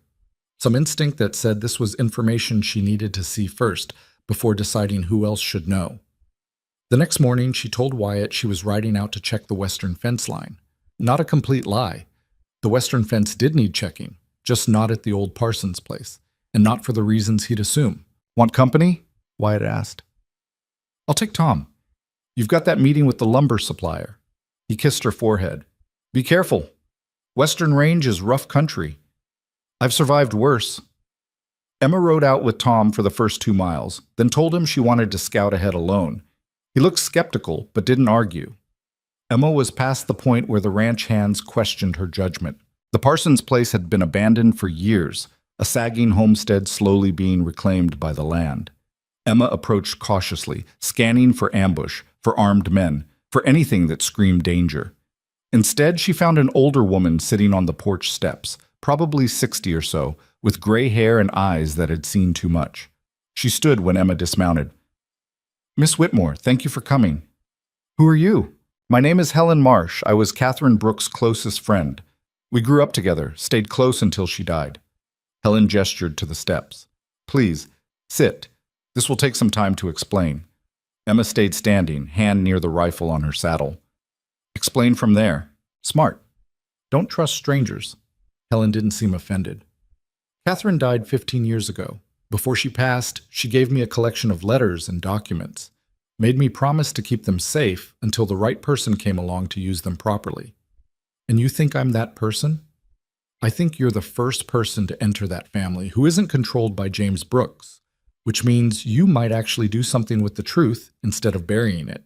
Emma's hand moved away from the rifle. What truth? Helen pulled out a leather satchel, set it on the steps between them. Catherine discovered, about a year before she died, that James had built the Brooks Ranch through fraud, forged water rights, manipulated land claims, threatened families into selling at unfair prices. He destroyed people to build his empire, and he did it in ways that were technically legal but morally bankrupt. Emma felt cold despite the spring sunshine. That's a serious accusation. It's the truth. Catherine found evidence, kept copies, wrote it all down. She confronted James, but she was already sick by then, weak. He convinced her to stay silent, promised he'd make things right after she was gone. Helen's face hardened. He never did. Instead, he expanded the operation using the same methods. More manipulation, more intimidation, more families crushed under his ambition. Why are you telling me this now? Because Catherine's last letter to me said that if the right person ever came along, someone with integrity who could stand up to James, I should give them everything. Help them decide what to do with it. Helen pushed the satchel toward Emma. You stopped a range war, negotiated peace between families that hated each other, stood up to your own father when he tried to sell your sister. That's the kind of person Catherine hoped would appear. Emma stared at the satchel like it was a snake. What's in there? Letters Catherine wrote detailing what she found, copies of forged documents, testimonies from people James destroyed, evidence of water rights stolen from the Henderson family 20 years ago, which is why they've been fighting so hard. They're not trying to steal Brooks' water. They're trying to get back what was stolen from them. The world tilted sideways. The Henderson dispute, the years of legal battles, the bitterness that had poisoned the territory, all of it built on theft James Brooks had committed decades ago. Why didn't Catherine expose this herself? She tried, but she was sick, weak, easy to dismiss as a hysterical woman. And James had powerful friends, lawyers, judges, politicians. He convinced everyone Catherine's illness had affected her mind. By the time she died, no one believed her accusations. And you kept quiet for 15 years? Helen's face showed pain. I made a promise to wait for the right person. Catherine knew that exposing this wrong could destroy innocent people, including her son. She wanted someone strong enough to use the truth carefully, not as a weapon. Emma picked up the satchel, felt the weight of it. Papers, secrets, dynamite wrapped in leather. What do you expect me to do with this? Whatever you think is right. Make it public. Destroy the Brooks family. Force restitution to the families James destroyed. Or keep it quiet. Use it as leverage to make James change his ways going forward, or burn it all and pretend you never knew. Helen met Emma's eyes. Catherine trusted that the right person would make the right choice. I'm trusting her judgment. Emma rode back to the ranch with the satchel tied to her saddle, her mind racing. Every few minutes she'd convince herself to turn around, give it back, refuse this impossible responsibility. Then she'd remember James Brooks' cold eyes, his ruthless business tactics, his contempt for anyone who didn't serve his purposes. What if Helen was right? What if the entire Brooks empire was built on stolen land and broken families? And what the hell was Emma supposed to do about it? She hid the satchel in the cottage where Lydia was staying, told her sister not to touch it, and went looking for Wyatt. She found him in the north pasture, working with Tom to move cattle to fresh grazing. "How is the fence line?" he called. "Fine. Need to replace a few posts." The lie tasted like ash. "Can we talk tonight? After dinner?" Something in her voice made him look closer. "Everything all right?" "I don't know yet." That night, after James had retired to his study and Maria had finished cleaning the kitchen, Emma sat Wyatt down in their room and told him everything. The letter, the meeting, Helen Marsh, the satchel full of evidence. Wyatt's face went pale, then red, then pale again. "You're saying my father built this ranch through fraud?" "I'm saying that's what Catherine believed, what she documented before she died. Emma pulled the satchel from where she'd hidden it. I haven't read most of it yet. I wanted you to see it first. They spent the next 3 hours going through the contents. Letters in Catherine's careful handwriting, describing what she'd discovered. Copies of land documents with obvious forgeries in the signatures. Testimonies from families who'd been pressured into selling at unfair prices or losing access to water that was rightfully theirs. A detailed account of how James had manipulated the original Henderson water agreement, changing terms after it was signed to favor Brooks' interests. By midnight, Wyatt looked like he'd aged 10 years. This can't be real, he said, but his voice held no conviction. Do you recognize your mother's handwriting? Yes? Then it's real. Emma sat beside him on the floor, surrounded by evidence of corruption. The question is what we do about it. We have to tell my father, confront him. And if he denies it, destroys the evidence, uses his influence to bury it again, Wyatt's hands were shaking. This is my mother's legacy. Proof she wasn't crazy, wasn't hysterical, proof she saw the truth and tried to stop it. I know. If we expose this, we destroy the ranch. Everything my father built, every alliance, every investment, gone. The Brooks name becomes synonymous with fraud. Yes. But if we stay silent, we're complicit. We're letting him continue profiting from what he stole. Wyatt looked at Emma with desperate eyes. What would you do? Emma thought about her father, about the ranch he'd destroyed through greed and bad judgment, about the way Richard Whitmore had blamed everyone but himself for his failures, about how corruption, left unchecked, only grew stronger. I think we confront your father, she said. Show him the evidence, demand he make restitution to the families he damaged, force him to rebuild this ranch honestly or watch it burn. He'll fight us, probably, but he might also be tired of carrying this secret. Your mother's death destroyed something in him. You said so yourself. Maybe part of that destruction was guilt. Wyatt gathered up the documents with shaking hands. We do this tomorrow, together. They barely slept. Emma lay awake imagining every possible outcome, most of them catastrophic. James Brooks was not a man who accepted blame gracefully. This confrontation could end with them thrown off the ranch, disowned, possibly worse. But the alternative was living with the knowledge that everything around them was built on stolen land and broken promises. Morning came too fast. They found James in his office, reviewing contracts. He looked up when they entered, immediately sensing trouble. This looks serious. It is. Wyatt set the satchel on the desk. We need to talk about how you built this ranch. James's face went carefully blank. Excuse me? About the water rights you stole from the Hendersons, the land claims you forged, the families you destroyed. Emma's voice was steady. Your wife knew. She documented everything before she died. For a long moment, James didn't move. Then he opened the satchel, pulled out one of Catherine's letters, read it silently. His hands trembled slightly. Where did you get this? Helen Marsh, Catherine's friend. She's been holding it for 15 years, waiting for the right person to use it. James set down the letter carefully. And you think you're that person? I think I'm someone who won't let this continue, Emma said. The Henderson water dispute exists because you stole their rights 20 years ago. The families you pressured into selling deserve compensation. The people you manipulated deserve truth. You have no idea what you're talking about. But James's voice lacked its usual force. Building something in this territory required hard decisions, difficult choices. Fraud isn't a hard decision, Wyatt said. It's theft, and you built our entire legacy on it. James stood abruptly. Your mother was sick when she wrote these, confused. I tried to help her, but she... Don't. Wyatt's voice cracked. Don't you dare use her illness to dismiss this. She wasn't confused. She saw what you were, and it broke her heart. James flinched like he'd been struck. Here's what's going to happen, Emma said, stepping forward. You're going to make this right. Return the water rights to the Hendersons. Compensate the families you destroyed. Renegotiate the land agreements honestly. That would bankrupt us. Then we'll be bankrupt honestly instead of wealthy through fraud. You self-righteous little... James caught himself. You think you understand this business? This territory? I built an empire from nothing. I gave Wyatt a future. I created something that lasts. You created something built on other people's suffering, Emma said.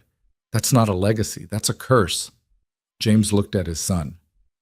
Wyatt, you can't possibly support this madness. Wyatt met his father's eyes.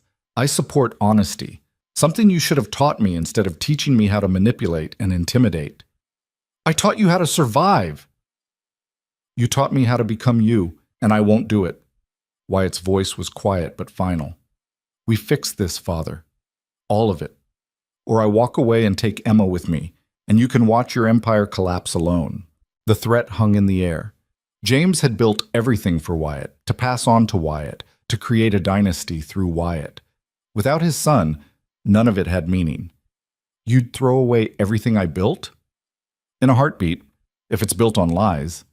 James sank back into his chair, suddenly looking older than Emma had ever seen him. For a long moment, he just stared at the document spread across his desk, evidence of his crimes, written in his dead wife's hand. She hated me at the end, he said quietly. Catherine. She looked at me like I was a stranger, like I'd become someone she didn't recognize. You had, Wyatt said. I was trying to build something strong, something that would protect our family, give you opportunities, create security. James's voice cracked. I never meant to become this. Emma felt a flicker of something almost like sympathy. Almost. Then stop being this. Choose differently. It's too late. The damage is done. It's never too late to stop doing more damage, Emma said. You can't undo the past, but you can stop repeating it. James was silent for a long time. Outside, the ranch continued its daily operations. Men working, cattle moving, the machinery of empire grinding forward on its foundation of fraud. Finally, James spoke. If I do this, make restitution, return rights, compensate families, we lose half our land. Maybe more. The investors will pull out. We'll be reduced to a fraction of what we are. But we'll be honest, Wyatt said. Honest and poor. Better than wealthy and corrupt. James laughed bitterly. You sound like your mother. She said the same thing. He pulled Catherine's letter close, reading it again. She asked me, right before she died, if I was proud of what I'd built. If I could look at our son and honestly say I'd created something worth inheriting. What did you tell her? Emma asked. I told her yes. I told her everything I'd done was for our family. James's eyes were wet. She died believing I was a monster, and maybe she was right. Wyatt circled the desk, knelt beside his father's chair. You're not a monster. You're a man who made terrible choices and can still make better ones. That's not too late, Father. It's not. The Hendersons will crucify me when they find out the truth. Maybe, Emma said. Or maybe they'll respect that you finally admitted it and tried to make amends. Either way, it's better than continuing the lie. James looked at Emma with something that might have been respect. You're the most dangerous person I've ever met. You actually believe people can change. I've seen it happen. Then you're naive, or I'm right and you're afraid. Emma held his gaze. Your wife believed in doing the right thing even when it cost everything.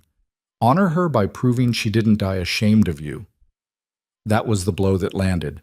James closed his eyes, hands clenched on the arms of his chair. When he opened them again, something had shifted. All right, he said. We do this. But we do it carefully, strategically. I won't let this ranch be destroyed in the process of fixing my mistakes. Fair enough, Wyatt said. The next 2 weeks were brutal. James personally contacted Daniel Henderson and requested a private meeting. Emma and Wyatt insisted on being present, expecting fury, accusations, possibly violence. Instead, Daniel listened as James explained the truth, showed him the original documents, the forgeries, the evidence of theft, admitted that the water dispute had never been legitimate, that Henderson claims had been valid all along. Daniel sat in silence for a long time after James finished. You're telling me I've been right for 20 years? That my father was right and my grandfather before him? Yes, James said. I stole your family's water rights, manipulated documents, paid off officials, and then I used my influence to make you look like the aggressor when you fought back. Why are you telling me this now?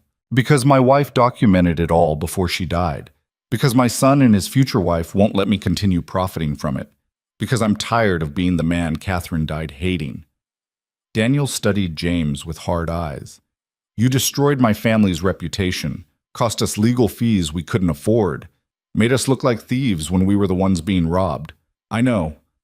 Sorry doesn't fix that. No, but restitution might. James slid across a document. Full water rights returned to Henderson property. Compensation for 20 years of lost access. A public statement acknowledging my fraud and your family's legitimate claims. Daniel read the document carefully. This is half your water access. Yes. You'll struggle to support your herd. Then we'll reduce the herd, or find other water sources, or figure it out. James met Daniel's eyes. This is what I owe you, what my family owes yours. Why should I believe this isn't another scheme? Emma spoke up. Because we're witnesses. Wyatt and I won't let him back out. If he tries to manipulate this agreement, we'll expose everything publicly. Your family gets justice, or the Brooks family gets destroyed. Those are the only options. Daniel looked at her. You're the one who negotiated our truce. I am. And now you're forcing your future father-in-law to admit he's a fraud? I'm forcing him to stop being one. There's a difference. Daniel almost smiled. You married a hell of a woman, Wyatt. Don't I know it, Wyatt said. The agreement was signed with lawyers present. Daniel took the water rights and the compensation, but refused to publicly humiliate James. Your wife already paid the price for your crimes, Daniel said. No point making your son pay again. But if you ever try something like this again, I'll bury you and enjoy doing it. Understood, James said. Word spread through the territory slowly at first, then faster. James Brooks had returned water rights to the Hendersons, had admitted fault in the decades-old dispute, had reduced his ranch's holdings voluntarily. Some people called it weak. Others called it honorable. Most were just confused. James Brooks didn't admit mistakes or give up resources willingly. The investors were less confused and more angry. 2 of them pulled out immediately, citing instability and poor judgment. The others reduced their commitment significantly. The ranch shrank by 1/3 almost overnight. James took it with a stoicism that surprised Emma. He didn't rage, didn't blame, just accepted the consequences and started rebuilding with what remained. One evening, Emma found him in his study, staring at Catherine's portrait. You loved her, Emma said. More than anything. But I loved power too, and I couldn't figure out how to keep both. James didn't look away from the painting. She asked me once what I was afraid of, what drove me to keep taking and building and dominating. I told her I was afraid of being weak, of losing everything. And now? Now I've lost half of everything, and I feel stronger than I have in 15 years. He finally turned to Emma. You were right, about courage, about change, about all of it. And I hate that you were right. I know. But I'm glad Wyatt chose you. Catherine would have liked you. You're stubborn enough to match her. It was the closest thing to affection James Brooks had ever shown her. Emma accepted it for the gift it was. Lydia appeared in the study doorway, holding ledgers. The revised budget is ready. We can maintain current operations with the reduced land, but there's no room for expansion in the next 3 years. That's fine, James said. We'll focus on sustainability instead of growth. After Lydia left, James said, Your sister is brilliant with numbers. Wasted potential, raising her to be decorative. Most women are wasted potential, Emma said. We're raised to be decorative or useful, never powerful. And you're trying to change that. I'm trying to survive it. The change is accidental. James almost smiled. I think you're lying. I think you came into this family specifically to burn down everything I built and rebuild it your way.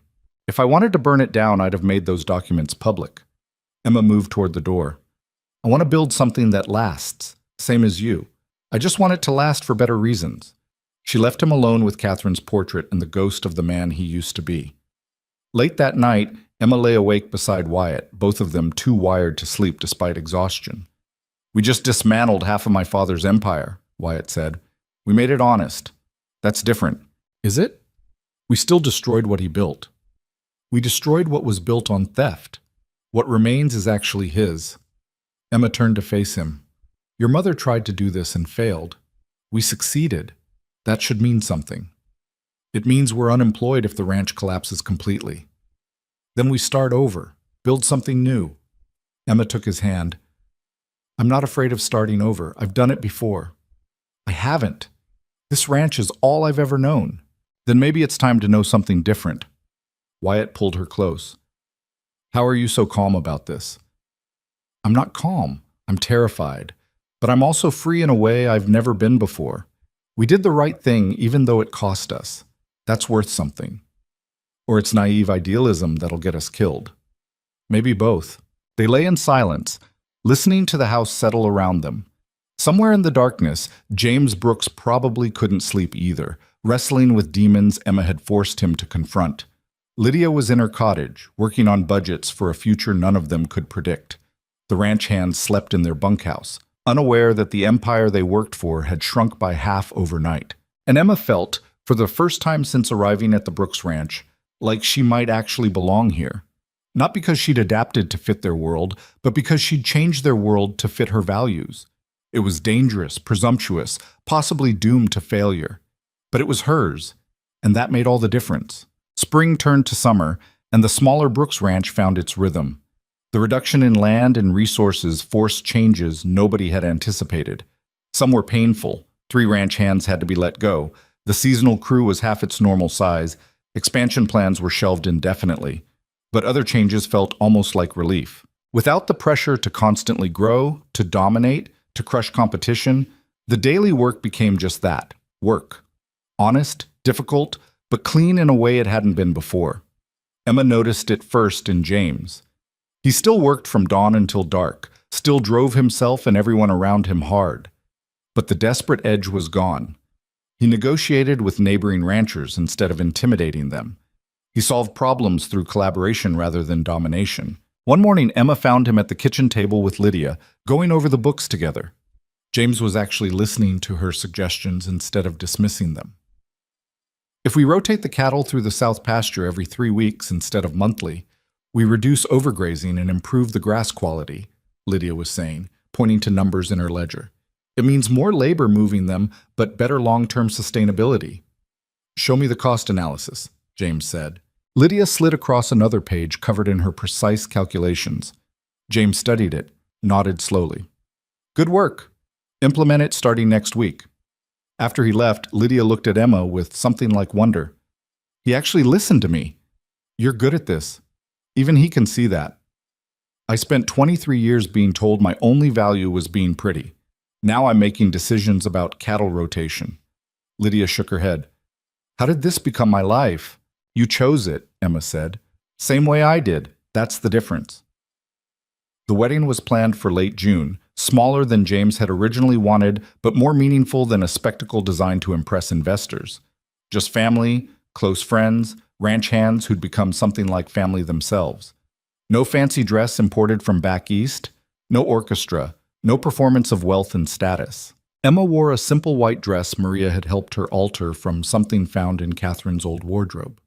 It felt right somehow, wearing something that had belonged to Wyatt's mother, like Catherine's blessing on a marriage that had started as rebellion and transformed into something genuine.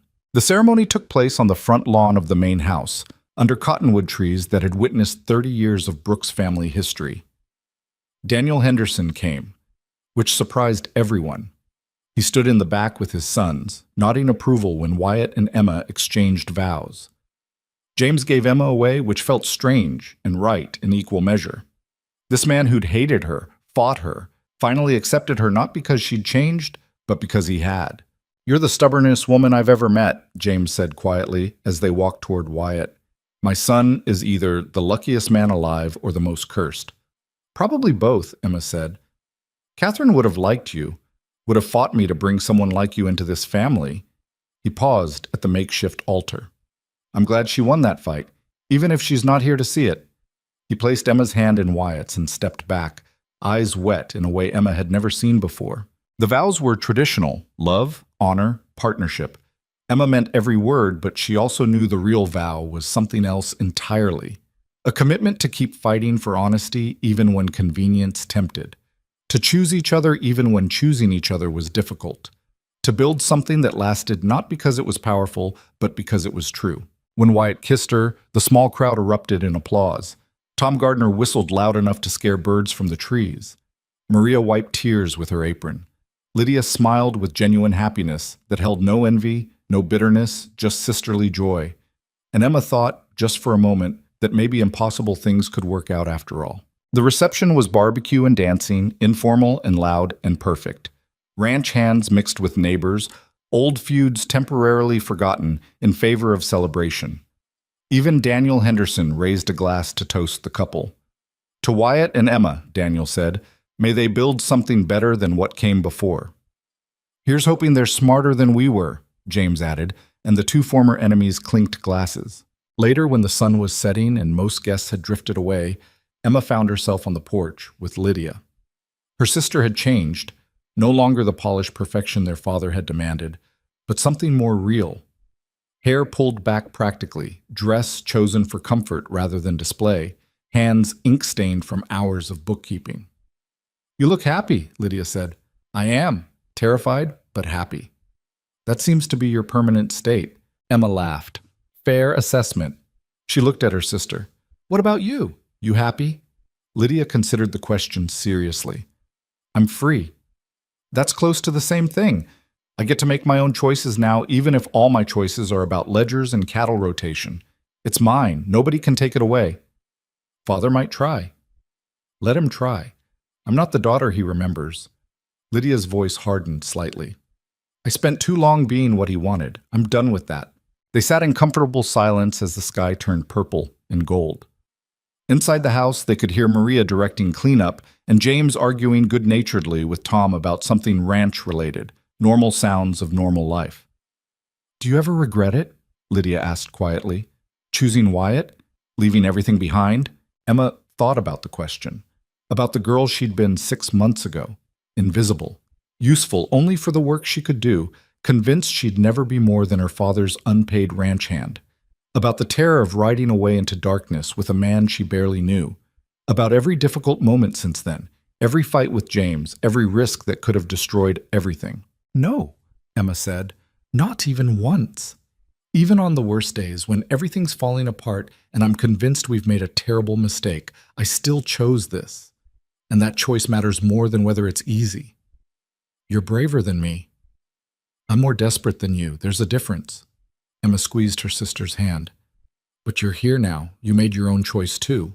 That took courage. Wyatt appeared in the doorway. Wife, are you planning to spend our wedding night talking to your sister, or can I steal you away? Emma stood, smiling. Depends. Where are you stealing me to?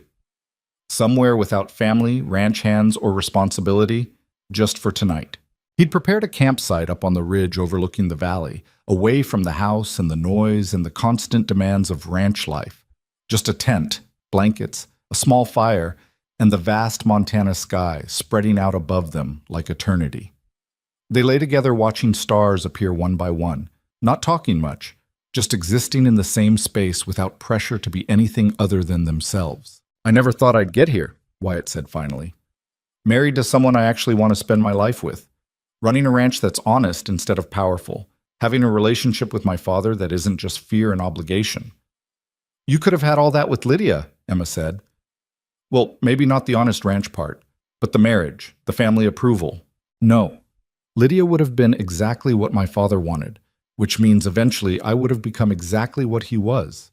Ruthless, isolated, married to someone who feared me instead of challenged me. He turned to look at her. You make me better. You make me want to be better. That's worth every difficult moment.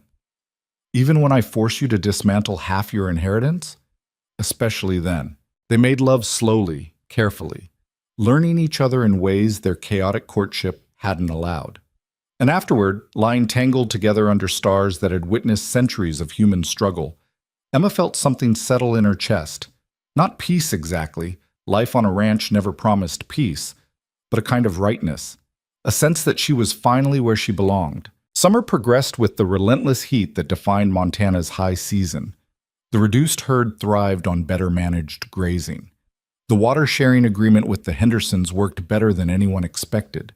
Lydia's organizational systems transformed the ranch's operations from chaotic to streamlined.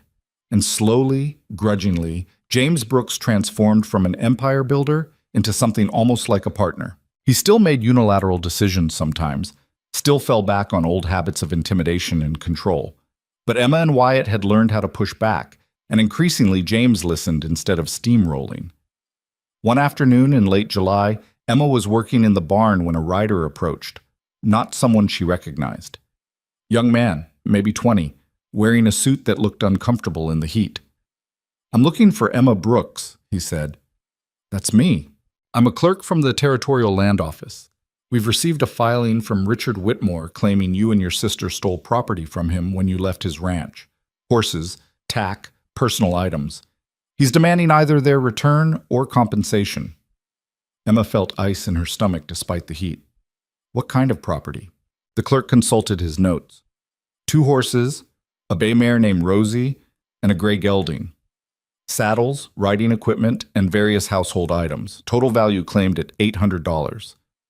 "Rosie was my horse. I raised her from a foal. The tack was mine, bought with money I earned." "Do you have documentation of purchase?" Emma stared at him. "I'm a ranch hand. I worked for my father without pay my entire life. I didn't get receipts for the horse I raised or the equipment I needed to do unpaid labor." "Then legally, anything on his property belongs to him. You'd need to prove ownership or pay compensation." The clerk looked uncomfortable. "I'm required to inform you that failure to respond could result in legal action." After he left, Emma stood in the barn feeling rage build in her chest. Her father couldn't control her anymore, couldn't sell her, couldn't dictate her life. So now he'd found another way to hurt her, through the law, through claims of theft, through anything that might drag her back into his sphere of influence. She found Wyatt in the north pasture and explained the situation. His face darkened. "He's doing this to force contact, to make you acknowledge him." "I know. We'll pay it. $800 to make him go away." "That's not the point." Emma's hands clenched. "Rosie is mine. She was given to me when I was 15 years old. I've cared for her, trained her, worked her for 11 years. She's mine, and he knows it." "Can you prove it? To a judge?" "Probably not. I was his daughter, living on his property. Legally, everything there belonged to him." Emma felt tears of frustration. "He's doing this because I'm finally happy, because I built something without him, because I got away." Wyatt pulled her close.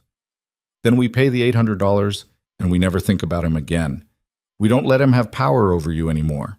But Emma couldn't let it go. That night she sat in the kitchen with Lydia, both of them staring at the legal notice. "He took your horse," Lydia said quietly. "After everything else, he took your horse.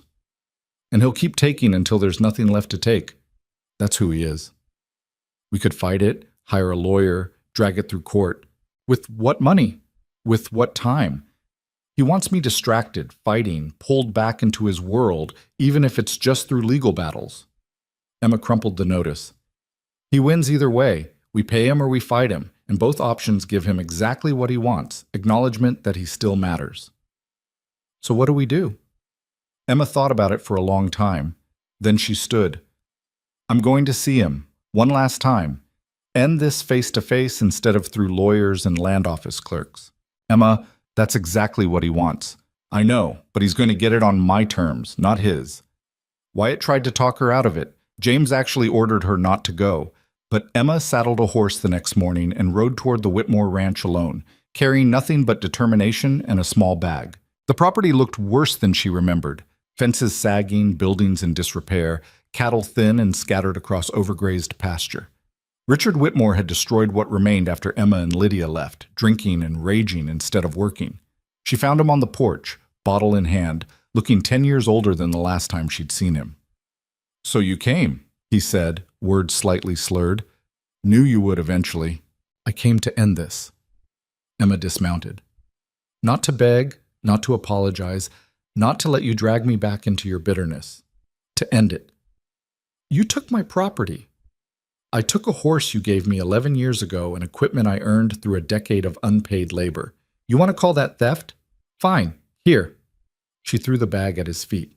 $800. Every cent Wyatt and I had saved for winter supplies. Take it and leave me alone."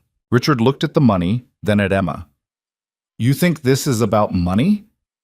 "I think this is about control. About punishing me for choosing my own life instead of the one you planned. About making sure I never forget that you still have power to hurt me. You destroyed this family." "You destroyed this family," Emma interrupted. "You treated your daughters like assets instead of people. You sold Lydia to the highest bidder and worked me like unpaid labor. You drove both of us away through your own cruelty. And now you're sitting here drinking yourself to death because you can't admit that you're the problem. I gave you everything. You gave me nothing. Not love, not respect, not even basic human decency. And I'm done letting you pretend otherwise. Emma's voice was steady, final. Take the money. Keep the horse if that makes you feel powerful. But this is the last time we speak. The last time I acknowledge you exist. After today, you're dead to me. Richard stood unsteadily. You can't just walk away. Watch me. Emma climbed back on her horse. I've built a life without you. A family that actually values me. A future that doesn't include your bitterness poisoning everything good. You can drink yourself to death in this falling apart ranch and I won't care because you stopped being my father the moment you started treating me like property. Emma ishi dampam makim mama. No. You don't get to say my name anymore. You don't get to claim any connection to who I've become. I'm not your daughter. I'm not your property. I'm not your anything. She looked down at him from horseback, this man who'd controlled her entire childhood and adolescence and felt absolutely nothing. Goodbye, Father. I hope you find whatever it is you're looking for at the bottom of that bottle. She rode away without looking back. Behind her, Richard Whitmore stood on his porch holding $800 that wouldn't save his ranch or his soul, watching his daughter disappear for the final time. Emma cried on the ride back, but not from sadness, from relief, from the physical release of cutting the last tie to a man who'd never deserved her loyalty, from the freedom of finally, completely being done. When she arrived back at the Brooks Ranch, Wyatt was waiting in the yard. How did it go? It's over. Emma dismounted, let him catch her when her legs felt unsteady. I gave him the money, told him to leave us alone, and cut him off completely. He's dead to me now, actually dead, not just legally. Are you okay? I'm free. And saying it out loud made it real. I'm completely, finally free. August brought the investors back. Not all of them, but enough. Gerald and Marcus arrived with a proposal. They'd been watching the Brooks Ranch carefully over the past months, seeing how the reduced operation functioned, evaluating whether James Brooks's newfound honesty was genuine or performance. The meeting took place in the dining room where Emma had once challenged James's expansion plans in front of these same men. We've consulted with several ranching experts, Gerald said, reviewed your revised operations, spoken with neighboring ranchers, including Daniel Henderson. The consensus is that you're running a sustainable operation now, not an aggressive land grab. That's good to hear, James said carefully. It's more than good, it's investable. Marcus slid contracts across the table. We're prepared to reinvest, but with conditions. Emma remains involved in all operational decisions. Lydia continues managing the financial systems. And you, James, agree to monthly oversight meetings where we review practices and ensure nothing returns to the old methods. James bristled. You're asking for control of my ranch. We're asking for oversight of our investment. There's a difference. Gerald's voice was firm. The Brooks Ranch under your old management was a liability waiting to explode. Under this new model, with your son's integrity, Emma's practical knowledge, and Lydia's financial discipline, it's something we believe in. So I'm being managed by my investors and my own family? You're being held accountable, Emma said, which is what should have happened years ago. James looked around the table, at Wyatt, at Emma, at Lydia, with her perfectly organized ledgers, at the investors who'd once courted his favor and now demanded his compliance. A year ago, he would have thrown them all out, would have raged about respect and control and empire, but Catherine's letters still sat in his desk drawer. Proof of what unchecked ambition had cost him.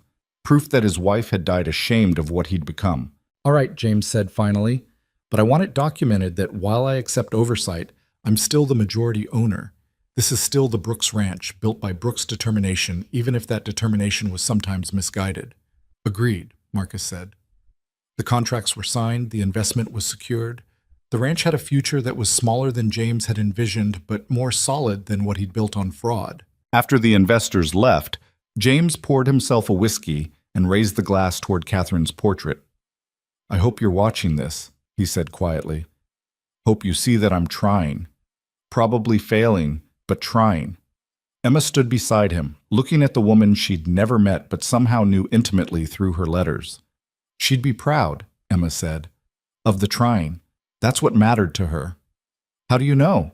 Because trying meant you chose to change instead of defending who you were. That's the hardest thing a person can do. James looked at her. You really believe people can change? I've seen it happen. I'm watching it happen. Emma nodded toward the portrait. She believed it too. That's why she left those letters. She was giving you a chance to prove her right. I spent 15 years proving her wrong. Then spend the next 15 proving her right. You've got time.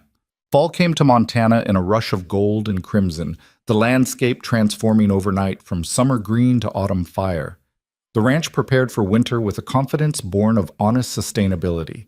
Cattle were rotated to final grazing. Supplies were stocked. Repairs were completed. And Emma stood on the ridge overlooking the valley, 7 months pregnant and trying to catch her breath after the climb. Wyatt found her there, wind whipping her hair around a face that had gained softness and strength in equal measure. You're supposed to be resting. I've been resting all morning. I needed air. Emma watched the land spread out below, reduced holdings, honest boundaries, property that was actually theirs instead of stolen. It's beautiful up here. It is. Wyatt wrapped his arms around her from behind, hands settling on the swell of her stomach. You think our daughter will love it like you do? Daughter? You're assuming. Mother's intuition, Emma laughed. You don't have a mother. I have you. Close enough. He was quiet for a moment. What should we tell her? About how all this started? The truth. That her grandfather built an empire on fraud, and her grandmother died trying to stop him. That her parents chose honesty even when it cost everything. That her Aunt Lydia learned strength by losing security. Emma leaned back against him. And that love, real love, the kind worth having, starts with choosing each other, even when it makes no sense. That's a heavy story for a child. She's a Brooks. She'll be strong enough to carry it. They stood together on the ridge as the sun climbed toward noon, two people who'd been invisible and desperate and broken, finding something like peace in the ruins of empire. Below them, the ranch continued its work. Tom Gardner directed cattle movement with efficiency born of 40 years' experience. Maria prepared noon meal for hands who'd become family. Lydia sat in the ranch office, managing books with precision their father had never valued until it was almost too late. James moved between buildings, still driven, still demanding, but channeling that intensity towards sustainability instead of domination. And everywhere, in every corner of the smaller, honest operation, Catherine Brooks' legacy lived. Not in the empire James had tried to build, but in the integrity her letters had demanded, in the honesty her death had required, in the second chance she'd left hidden for 15 years, waiting for someone brave enough to use it. Do you think she's watching? Wyatt asked, following Emma's gaze down to the ranch. My mother? I think she left us everything we needed to fix what she couldn't. That's better than watching. Winter came hard that year, but the ranch was ready. Smaller herds meant adequate hay. Honest water rights meant no disputes when ice-locked creeks. Reduced debt meant breathing room when unexpected problems arose. Emma gave birth on a January morning so cold the windows frosted over, bringing a daughter into the world with her mother's gray eyes and her father's determination. They named her Catherine, which made James cry for the first time Emma had ever witnessed. She would have loved this, he said, holding his granddaughter with shaking hands. Loved you, loved all of it. Then live like she's watching, Emma said. That's how we honor her. Spring returned as it always did, bringing green to frozen ground and hope to operations that had survived another brutal winter. Emma walked the fence lines with Catherine strapped to her chest, teaching her daughter the land the way Emma's father had never bothered to teach her.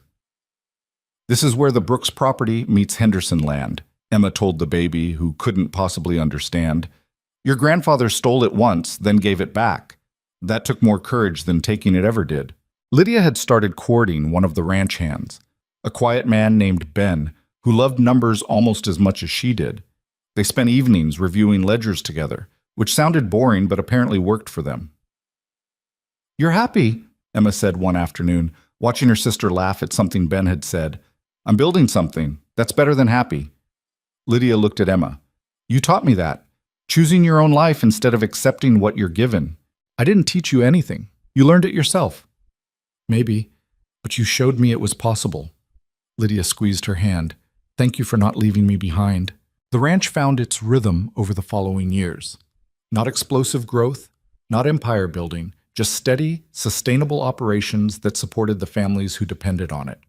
James never fully lost his edge. Some men were shaped too deeply by ambition to completely change, but he learned to channel it differently, to build partnerships instead of crushing competition, to value integrity alongside profit. He taught Catherine to ride when she was 4, patient in ways he'd never been with Wyatt. Maybe because he'd learned, finally, that some legacies were worth more than land and cattle, that being remembered with love mattered more than being remembered with fear. On Catherine's 5th birthday, Emma stood in the same spot where Wyatt had first chosen her, on that hillside overlooking the ranch that had seemed so foreign and intimidating. Now it felt like home, messy, complicated, built on honest mistakes instead of successful fraud. Happy? Wyatt asked, appearing beside her with their daughter on his shoulders. Emma thought about the question, about the girl she'd been, invisible, useful only for work, convinced she'd never matter to anyone.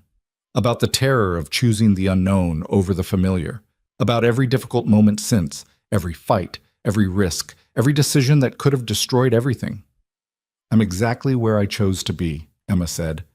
And it was enough, more than enough. It was everything. Years later, when Catherine was old enough to understand, Emma would tell her daughter the whole story. About the grandfather who built an empire on theft, and the grandmother who died trying to stop him. About the aunt who learned her own strength by losing everything safe. About the great-grandfather who'd sold daughters like cattle and paid the price in loneliness. But mostly, Emma would tell her daughter about choice, about the terrifying, liberating power of choosing your own life even when it makes no sense to anyone else.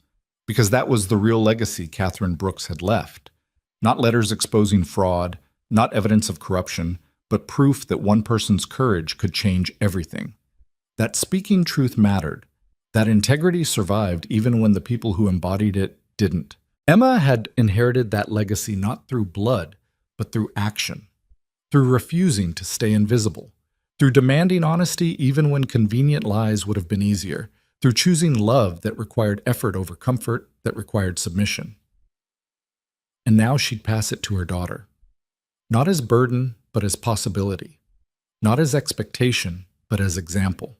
The ranch spread out below them in all its imperfect glory, smaller than James had dreamed, more honest than he'd ever planned, sustainable in ways empire never could be.